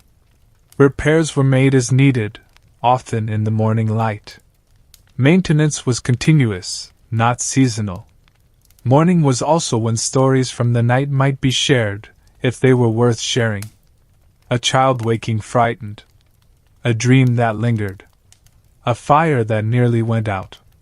These were recounted calmly, without embellishment. Listening to these accounts reinforced communal knowledge. Everyone learned from small incidents. Adjustments were made collectively. Winter sleeping practices evolved incrementally. As the sun climbed higher, the interior warmed noticeably, though never dramatically. Layers were loosened. Hands regained dexterity. The day settled into its working rhythm. By midday, the cold of the morning felt distant. Not forgotten, but no longer pressing. It would return, of course. Everyone knew that. There was no urgency in that knowledge. Waking up to the same cold again was not discouraging. It was confirmation of continuity. The world was stable enough to repeat itself. Shelter still worked. Systems still held. And as the day unfolded, preparations for the next night began quietly, almost invisibly. Wood was set aside. Bedding was kept dry. Firewood was stacked just so. None of this was labeled as preparation. It was simply how the day was lived. Because night would come again. Cold would return. And once more, people would lie down without thinking too much about it, trusting that morning would arrive in its slow, familiar way. Chapter 15. When winter stopped feeling temporary. There came a point each year when winter stopped being framed as something to endure, and instead became the default state of things. This shift did not happen on a particular date. No one announced it. It arrived quietly, sometime after the novelty had worn off and long before the end was in sight. At first, cold nights were counted. People noticed them. They compared them. They remembered the first truly hard freeze and talked about it briefly. But as weeks passed, this attention faded. Winter stopped being a sequence of events and became the background against which everything else occurred. Sleeping in a teepee during this phase felt different. Not physically easier, exactly, but mentally lighter.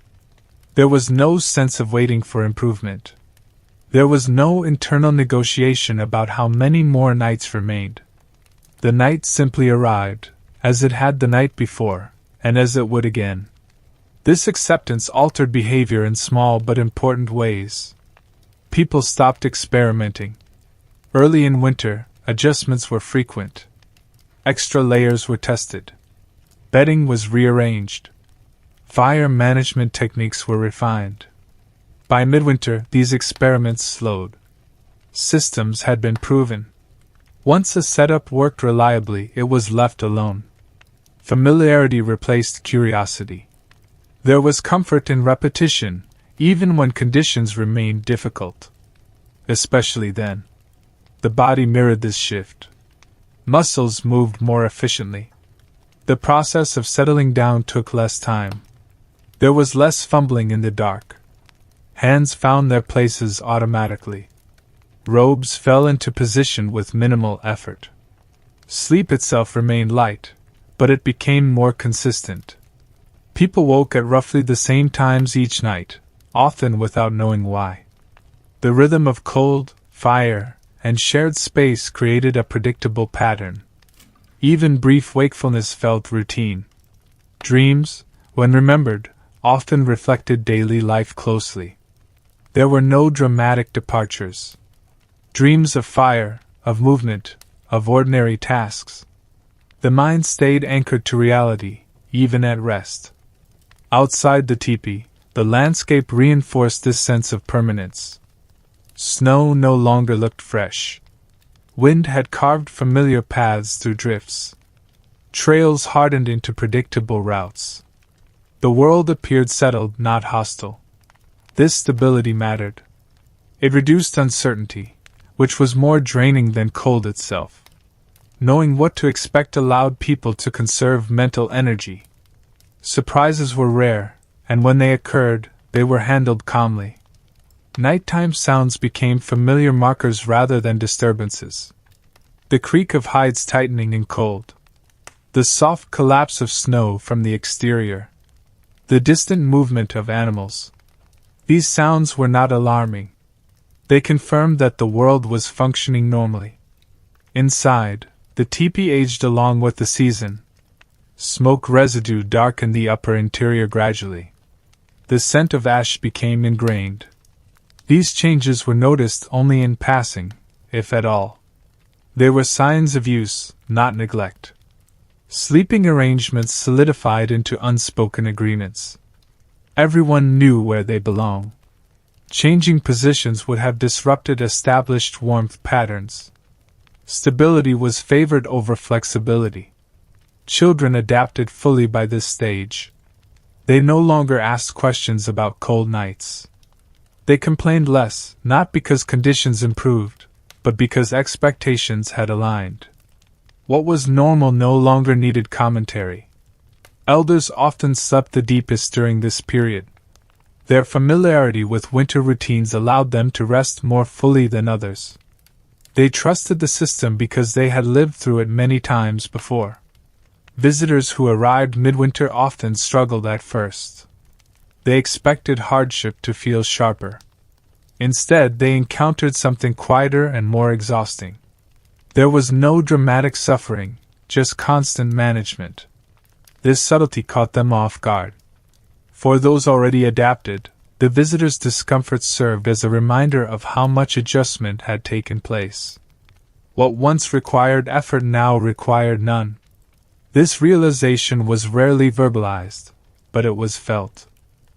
Night after night, the same routine unfolded. Fire banked. Bedding arranged.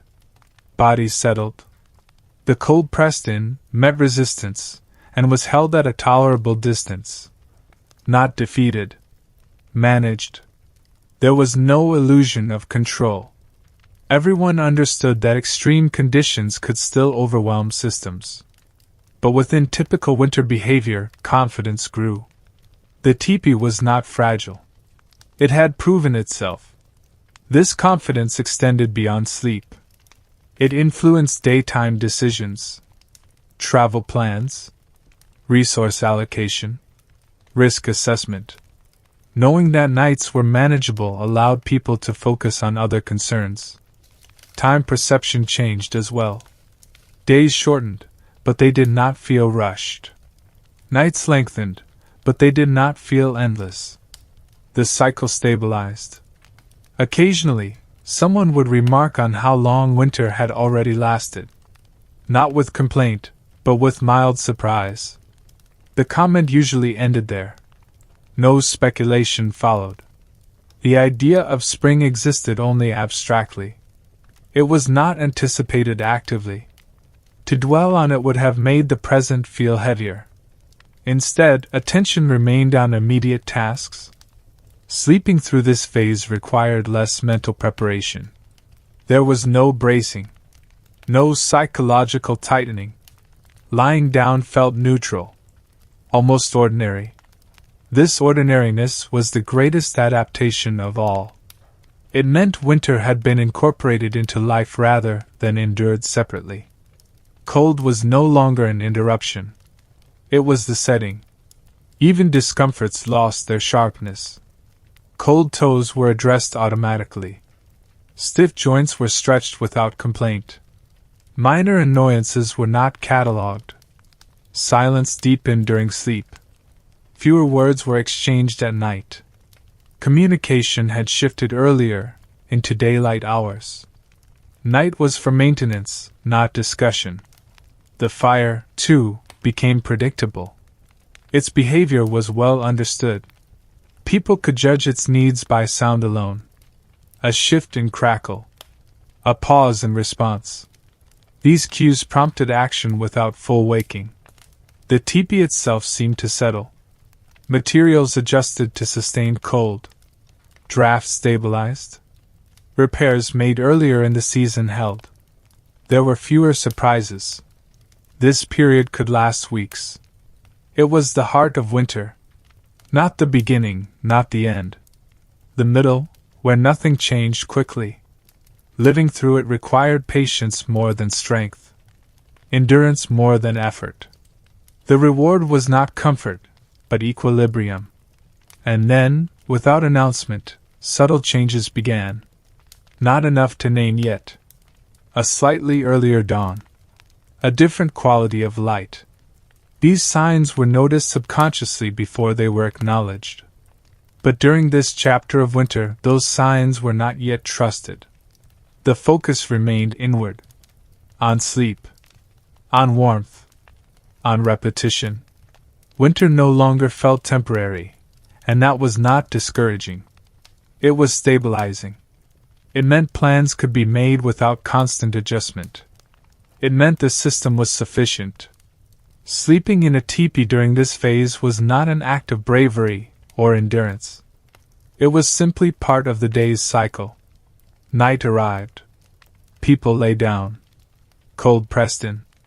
Sleep happened, imperfectly but reliably. And as long as that continued, winter could take its time. Chapter 16. The Quiet Math of Warmth and Time. By the middle of winter, people no longer thought about warmth in emotional terms. It became arithmetic.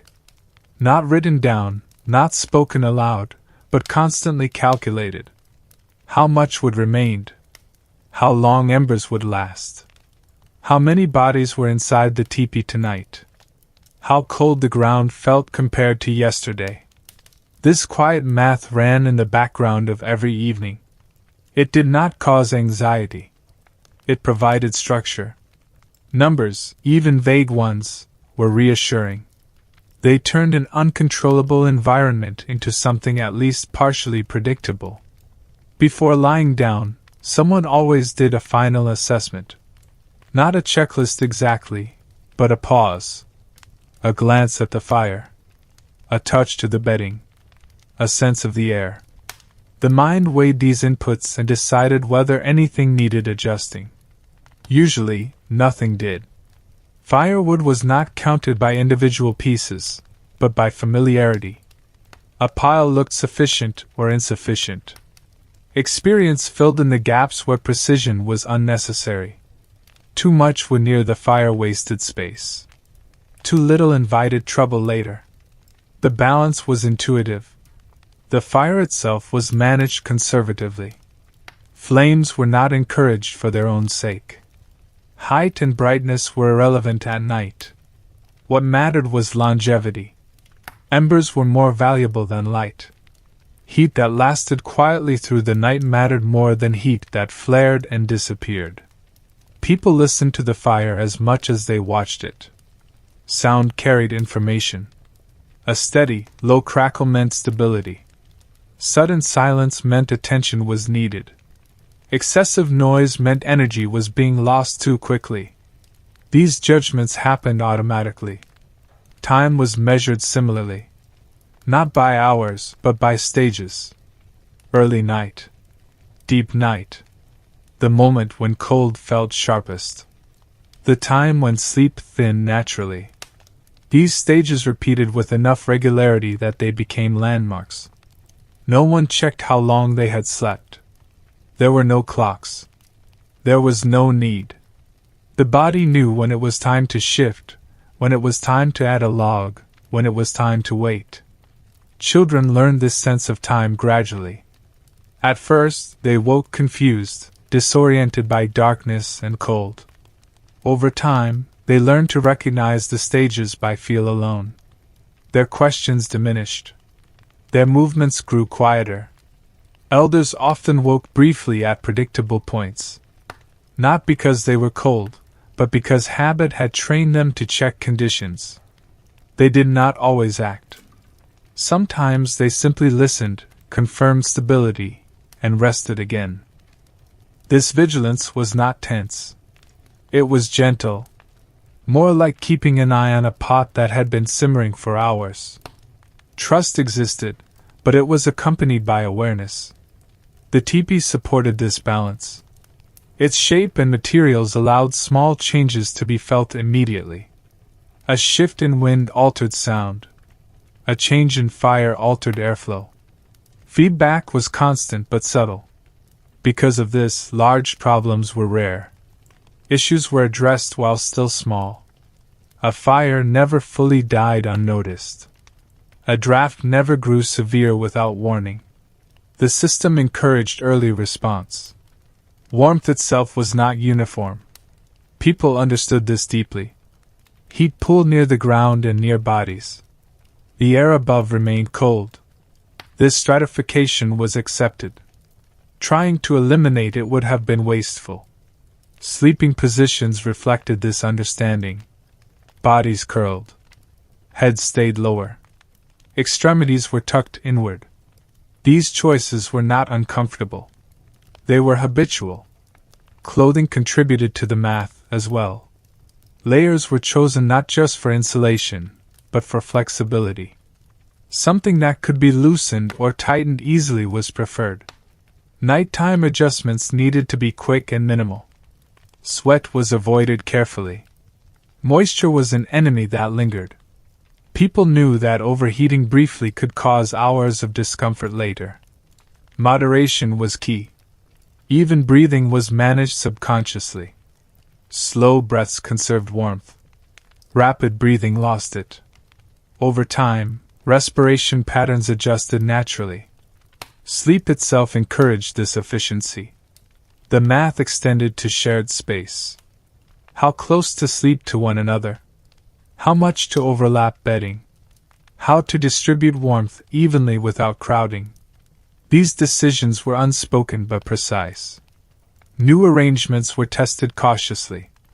If someone needed to change position due to injury or illness, the group adjusted incrementally. Nothing was done abruptly. Stability mattered more than speed. Night after night, these calculations repeated. They did not feel burdensome. They were as natural as walking carefully on ice. Awareness sharpened without strain. Occasionally, the math changed suddenly. A storm shifted conditions. Wind found a new angle. Temperatures dropped faster than expected. In these moments, the system was tested. Response was calm. Someone woke fully. Fire was fed. Bedding was adjusted. Extra layers were added. The group absorbed the change and settled again. Afterward, the new conditions became the baseline. The math updated itself. What had been sufficient last night was no longer enough. Adjustments were remembered. This adaptability was crucial. Rigidity would have failed. Flexibility, combined with routine, allowed survival without constant stress. Morning provided feedback on the night's calculations. If people woke stiff or chilled, something had been misjudged. If they woke rested and functional, the system had worked. These assessments were not framed as success or failure. They were information. Data for the next night. Over the course of winter, the margin for error narrowed. Supplies dwindled. Fatigue accumulated. Precision increased accordingly.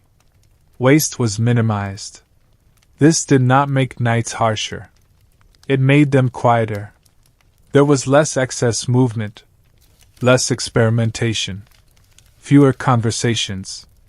Everything unnecessary was trimmed away.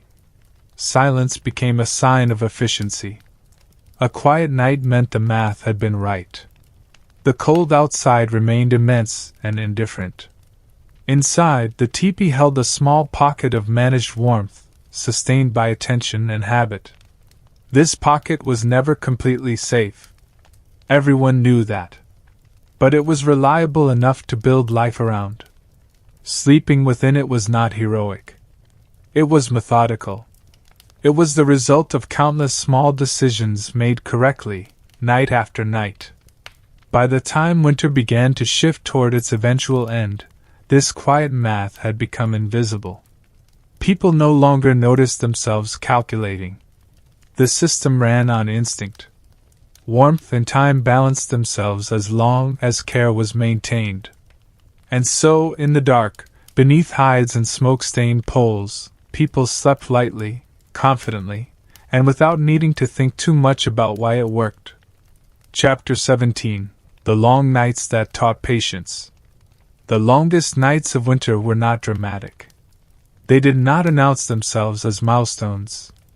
They simply stretched on, almost imperceptibly, until people noticed that darkness seemed to linger longer than memory suggested it should.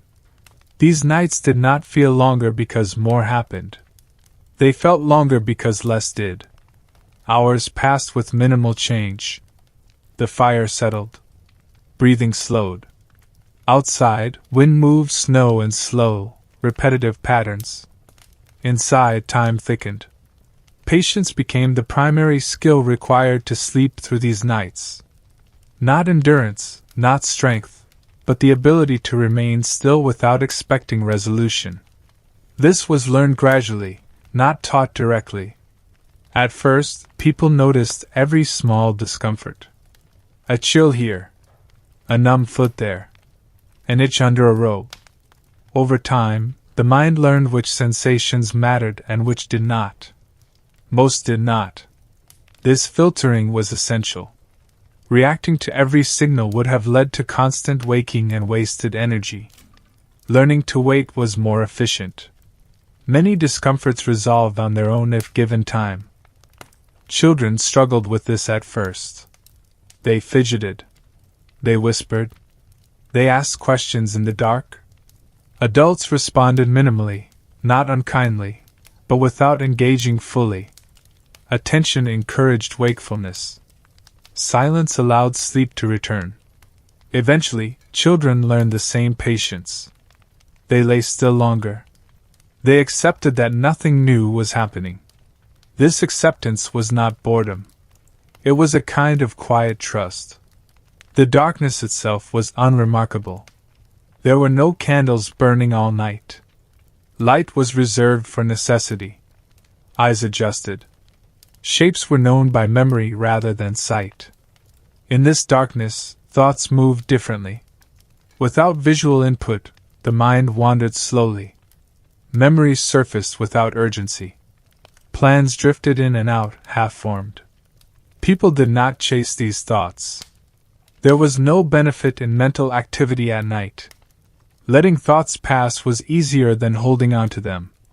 Sleep during these long nights came in layers. Light sleep. Near waking. Deeper rest. Then back again. This cycle repeated without structure. No one tried to control it. Occasionally, someone woke fully and realized how long the night still was. This realization was not upsetting. It was simply noted. Then attention returned to breathing, to warmth, to stillness. The fire was checked more often during these nights, but without urgency. Embers were encouraged gently. Logs were added sparingly. The goal was to maintain continuity, not excitement. The tipi responded to the prolonged cold by tightening. Hides stiffened. Seams held. The structure creaked softly as temperatures shifted. These sounds were not alarming. They were expected. Outside, animals moved less. Their absence was noticeable. The world felt paused, not empty. This stillness pressed inward, shaping the interior atmosphere. Within the tipi, social boundaries softened. Personal space was less defined. Shared warmth required closeness. This proximity became normal, even comforting. Yet conversation did not increase. Proximity did not require interaction. Presence was enough. These nights taught patience in ways that daylight could not. There was nothing to do but wait. Waiting became an activity in itself. This patience extended beyond sleep. It influenced how people approached problems during the day. Impulsive decisions were rare. People learned to sit with uncertainty. The long nights also reshaped expectations. Quick results were no longer assumed. Effort was measured over weeks rather than hours. This mindset reduced frustration. Sleeping through these nights required surrendering the desire for progress. Night was not something to get through quickly. It simply had to be lived. Occasionally, someone would misjudge and become too awake. Thoughts would loop. Time would feel heavier. In these moments, elders often offered quiet guidance. Breathe slowly. Shift slightly. Do nothing else. These simple instructions worked more often than not. The body followed the cue to rest, even if the mind resisted briefly. As winter continued, these longest nights became familiar. People no longer noticed their length consciously. They simply accepted that night was the dominant part of the day. This acceptance reduced stress. Fighting reality would have been exhausting. Aligning with it conserved energy. The end of these long nights was not sudden. Darkness receded slowly, almost imperceptibly. Morning light crept in earlier by small increments.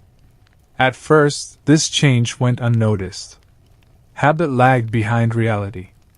People still expected darkness to last as long as before. Eventually, someone noticed a faint glow earlier than usual. The observation was made casually. No celebration followed. It was information, nothing more. The long nights had done their work. They had taught patience not as a lesson, but as a necessity. Survival had depended on it. Sleeping in a teepee during these nights was not about conquering darkness.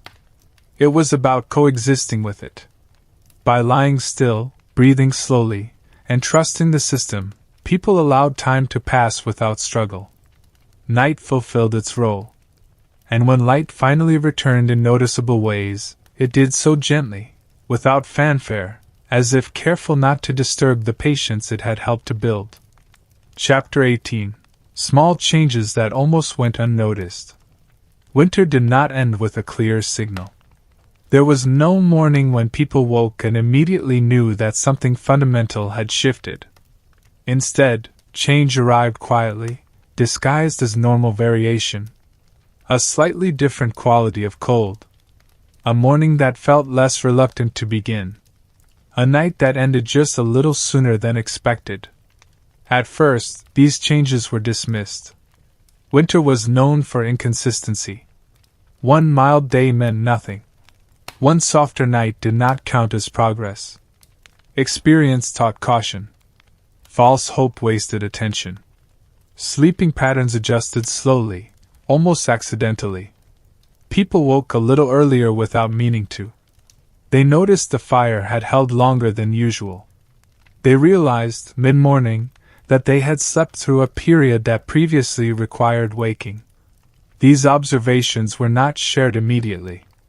They were private notes taken mentally, without commentary. No one wanted to say something prematurely and be proven wrong by the next cold snap. The teepee responded first. Materials that had been stiff for months relaxed slightly. Hide softened sooner in the morning. Smoke rose more easily through the opening above. These physical responses were subtle but consistent. Inside, the air behaved differently. Warmth lingered a bit longer after the fire was fed. Cold still pressed in, but it did so with less urgency. The difference was small enough to be missed unless one paid attention. People did not announce this shift. They adjusted behavior instead. Bedding was rearranged slightly farther apart. Layers were loosened earlier in the morning. These changes were instinctive, not discussed. Sleep itself became marginally deeper. Not dramatically so, but noticeably. Fewer micro-wakings. Longer stretches without adjustment. The body responded before the mind labeled the cause. Dreams became more distinct. Still ordinary, but easier to recall. The mind had more room to wander now that vigilance could relax just a fraction. Children noticed first, though they did not articulate it clearly. They lingered less reluctantly at bedtime. They woke with more energy. Adults observed this without comment, filing it away as confirmation. Nighttime sounds changed as well. Snow settled less frequently. The wind felt different, carrying less bite. Outside movement increased. Animals shifted patterns, signaling change long before humans named it. Fire management adapted again. Logs were added less often. Embers were banked differently.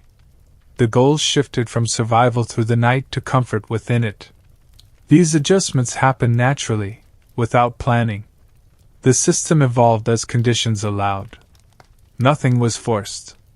Even so, no one trusted the change fully. Winter had taught caution. A single storm could undo weeks of progress. Preparation remained conservative. Sleeping arrangements stayed mostly the same. No one dismantled proven systems prematurely. Familiar routines provided security, even as their necessity diminished slightly. The psychological effect of this gradual shift was subtle but real. Mental fatigue eased. The constant low-level tension that had accompanied midwinter nights loosened its grip. People found themselves thinking beyond immediate needs more often. Plans extended further into the future. Conversations drifted toward topics unrelated to weather or warmth. At night, thoughts wandered a bit more freely. There was room for reflection that winter's deepest phase had not allowed. This was not restlessness, but expansion. The tipi, still essential, felt less like a barrier against danger and more like a home again. This shift in perception mattered. Shelter transformed from a defensive structure to a living space. Morning routines changed incrementally. Fire was still the first priority, but urgency softened. Food came a little earlier. Work began with less stiffness. Outside, daylight lengthened gradually. At first, the difference was barely noticeable. Then, one morning, someone realized they could see clearly without waiting as long. This realization was acknowledged quietly. Perhaps with a brief comment. Perhaps only with a nod. No celebration followed. The memory of winter's hardest nights remained close. That memory tempered optimism. People appreciated improvement without assuming permanence. Sleeping through these nights carried a different tone. There was still caution, but also relief. The body sensed that the most demanding period had passed. Cold was still present. It did not retreat dramatically. But it no longer dominated every decision. It shared space with other considerations. The mental energy freed by this shift was noticeable. People spoke more. Laughter returned occasionally, subdued but genuine. Silence was still common, but less heavy. Nighttime vigilance relaxed further. Elders woke less often. Fires held more reliably. The system required less intervention. This reduction in effort was not laziness. It was efficiency. There was no need to work harder than conditions demanded. The transition period tested judgment. Responding too quickly to change risked discomfort if cold returned. Responding too slowly wasted potential comfort. Balance was required. Experience guided these decisions. People adjusted cautiously, one small change at a time. If it worked, it stayed. If not, it was reversed. Sleep reflected this experimentation. One night might feel almost luxurious. The next reminded everyone not to get carried away. These fluctuations were accepted. As winter loosened its hold, the nights felt shorter, even before they truly were. Perception shifted alongside reality. Expectation shaped experience. The end of winter was still distant, but its inevitability became easier to believe. This belief lightened the nights more than any increase in temperature. Sleeping in a teepee during this phase was no longer about pure endurance. It became about transition. Holding on to what worked while making room for change. This required attentiveness, not force. Listening to the structure. Listening to the body. Listening to the land. The people who lived this cycle did not romanticize it. They did not frame it as a victory. It was simply life adjusting, as it always did. Small changes accumulated quietly. Nights grew less demanding. Mornings arrived with less resistance. And while winter still ruled the landscape, its authority softened, allowing sleep to deepen, breath to slow, and the mind to drift a little farther from vigilance and a little closer to rest. Chapter 19. Remembering the cold after it loosened its grip. When the cold finally began to loosen its grip in a way that could not be denied, people did not rush to reinterpret the past. Winter was not immediately reclassified as something that had been conquered. Instead, it lingered in memory as a long, continuous state that had simply changed shape. Sleeping in the teepee during this later phase carried an undertone of reflection. Nights were still cold enough to matter, but not cold enough to dominate every thought. This left space for noticing what had been endured without actively revisiting it. Memory worked selectively. The sharpest discomforts blurred first. What remained were impressions. The sound of wind pressing against hides. The smell of smoke embedded in everything.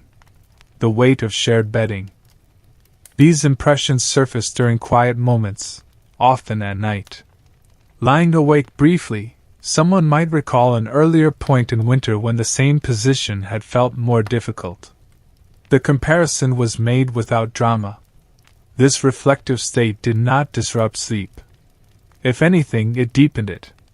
The mind, freed from constant vigilance, allowed itself to look backward briefly and then move on. People did not recount winter stories extensively at this stage. There was no need to process it verbally yet. Reflection was internal, personal. The tipi itself bore the marks of the season. Smoke stains darkened the upper interior. Repairs made in haste earlier now looked permanent. These marks were not cleaned or hidden. They were accepted as evidence of use. Sleeping arrangements began to loosen slightly. Personal space expanded incrementally. Bodies no longer needed to cluster as tightly. This change was subtle but noticeable. Fire management continued to ease. Nights could be trusted a bit more. Embers lasted longer without attention. Logs burned more evenly. These improvements did not inspire complacency. Winter was still capable of asserting itself. People remained attentive, just less strained. Morning wake-ups felt different. Cold still greeted the first breath, but it felt less personal. It no longer demanded immediate negotiation. It was simply present. Workdays lengthened naturally as light increased. Fatigue eased gradually. The body responded to improved sleep and warmth with quiet gratitude. As energy returned, people noticed the accumulation of small physical stresses from winter. Stiffness that had been ignored became more apparent. Minor aches surfaced. These were addressed slowly, through movement rather than complaint. Sleeping positions changed accordingly. People stretched more at night. They shifted with greater awareness. Comfort became a slightly higher priority than pure efficiency. Children, now fully adapted, displayed signs of restlessness. They woke earlier. They moved more during sleep. Their bodies anticipated increased activity.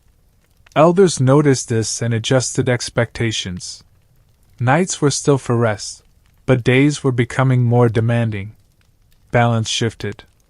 Conversation began to include memories of winter nights, but in passing.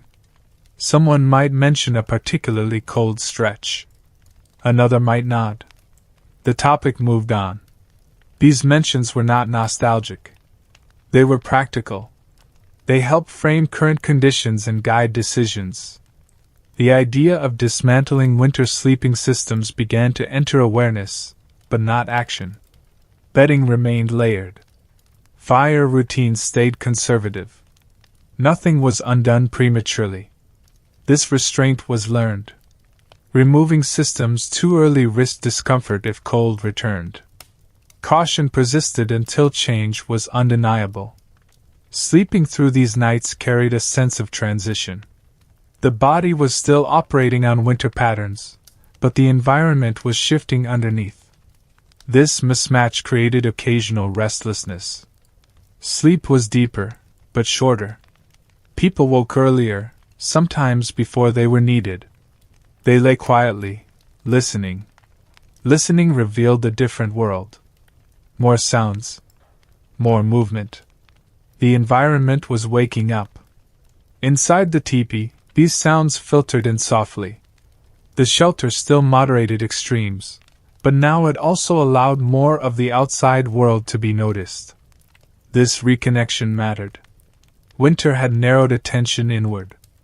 As it receded, attention expanded outward again. Memory of the cold sharpened in contrast to the present. What had once felt normal now seemed remarkable in hindsight. But this recognition did not come with judgment.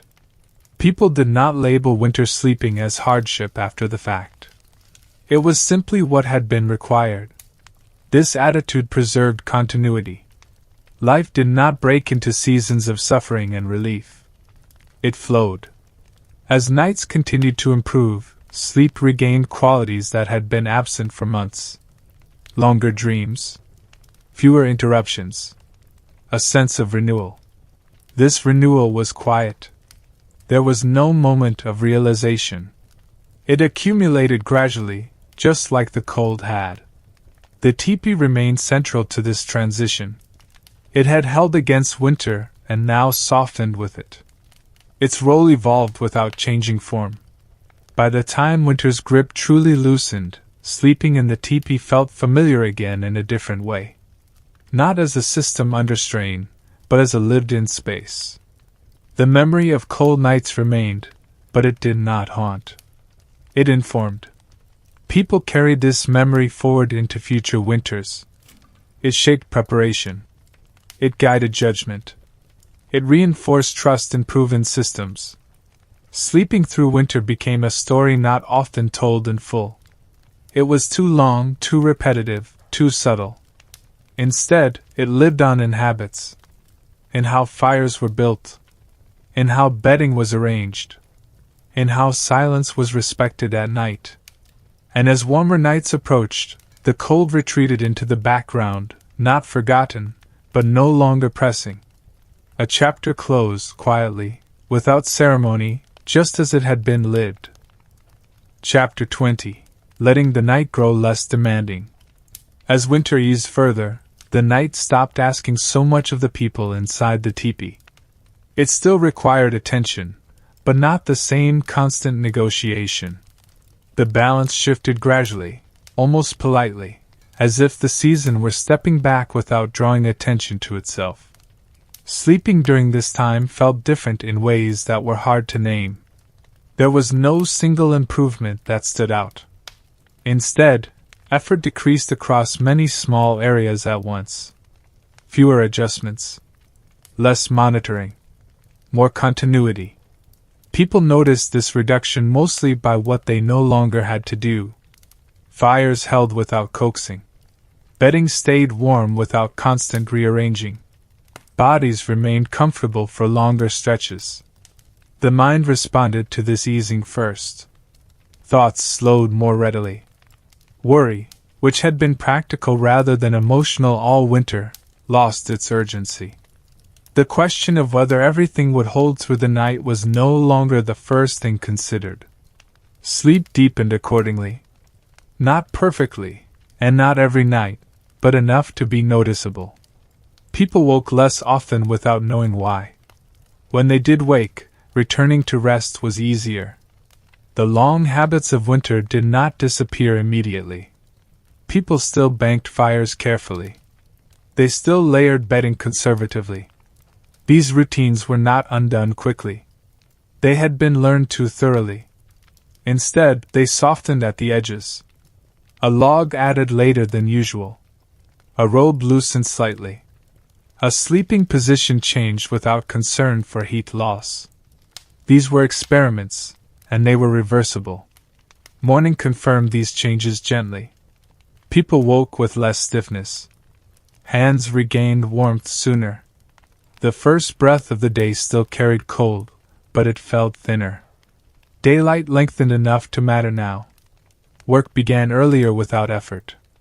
The boundary between night and morning blurred in a new way, not through darkness, but through gradual light. Inside the tipi, mornings felt less enclosed. Light filtered in sooner and lingered longer. Shadows softened. The interior felt less like a refuge and more like a living space again. This shift affected nighttime as well. Going to sleep felt less final. Winter nights had felt like long descents into stillness. Now lying down felt more like a pause. People talked a bit more before sleeping. Not much, and not loudly, but enough to mark the change. Conversations drifted longer into the evening. Silence returned naturally, rather than being enforced by necessity. Children resisted sleep slightly more. They sensed the change intuitively. Adults allowed this to a degree. There was no longer a strict need to preserve every ounce of nighttime warmth. Elders noticed the change and approved quietly. Less strain meant more resilience for what came next. Winter demanded conservation. Transition allowed renewal. The teepee's role continued to evolve. Its insulation still mattered, but its ventilation became more noticeable. Smoke cleared more easily. Air felt fresher. Sleeping positions changed accordingly. Heads lifted slightly. Bodies stretched more fully. The curled efficiency of deep winter relaxed into something closer to comfort. This relaxation did not erase caution. Nights could still turn cold unexpectedly. Snow could still fall. Wind could still rise. People remained attentive, but without tension. The mental space freed by this easing was significant. Thoughts turned outward more often. Plans extended beyond survival. Attention returned to relationships, to future work, to the shape of the year ahead. Sleep reflected this shift. Dreams became more varied, less anchored to routine, more reflective of possibility. The memory of winter's hardest nights remained close enough to guide behavior. No one dismantled systems prematurely. Bedding stayed layered. Firewood stayed close. But the emotional weight of these systems lifted. They were no longer shields against danger. They were tools, familiar and trusted. As nights grew shorter, people noticed themselves waking earlier, sometimes before they intended to. Instead of frustration, this brought a quiet awareness of time passing. Listening in the early morning revealed more life outside. Birds returned intermittently. Animals moved more. The world no longer felt suspended. Inside, these sounds filtered through the teepee's skin, reminding its occupants that winter had been a phase, not a permanent condition. Sleeping through these nights required less discipline. The body no longer needed constant reminders to conserve heat. Breathing slowed naturally. Muscles relaxed. This ease did not produce excitement. There was no sense of celebration. Relief was practical, not emotional. People did not frame this period as better. They framed it as different. Winter had demanded one set of behaviors. This phase demanded another. Letting the night grow less demanding required trust. Trust that the system could relax without failing. Trust built over months of successful nights.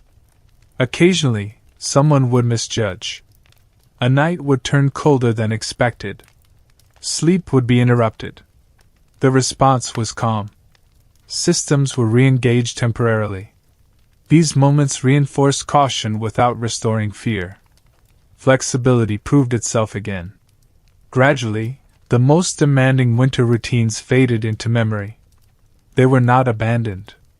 They were archived mentally, ready to be recalled when needed again. Sleeping in a teepee now felt less like maintenance and more like rest. Not luxurious rest, but functional rest that allowed energy to accumulate rather than merely be preserved. This accumulation mattered. It prepared people for the work of the coming seasons. Winter had been about holding steady. What came next would require movement. As the nights continued to soften, the idea of sleeping differently began to surface. Not yet acted upon, but imagined. Lighter bedding. More open space. Less fire. These ideas remained tentative. Winter had taught respect for timing. Acting too soon could undo progress.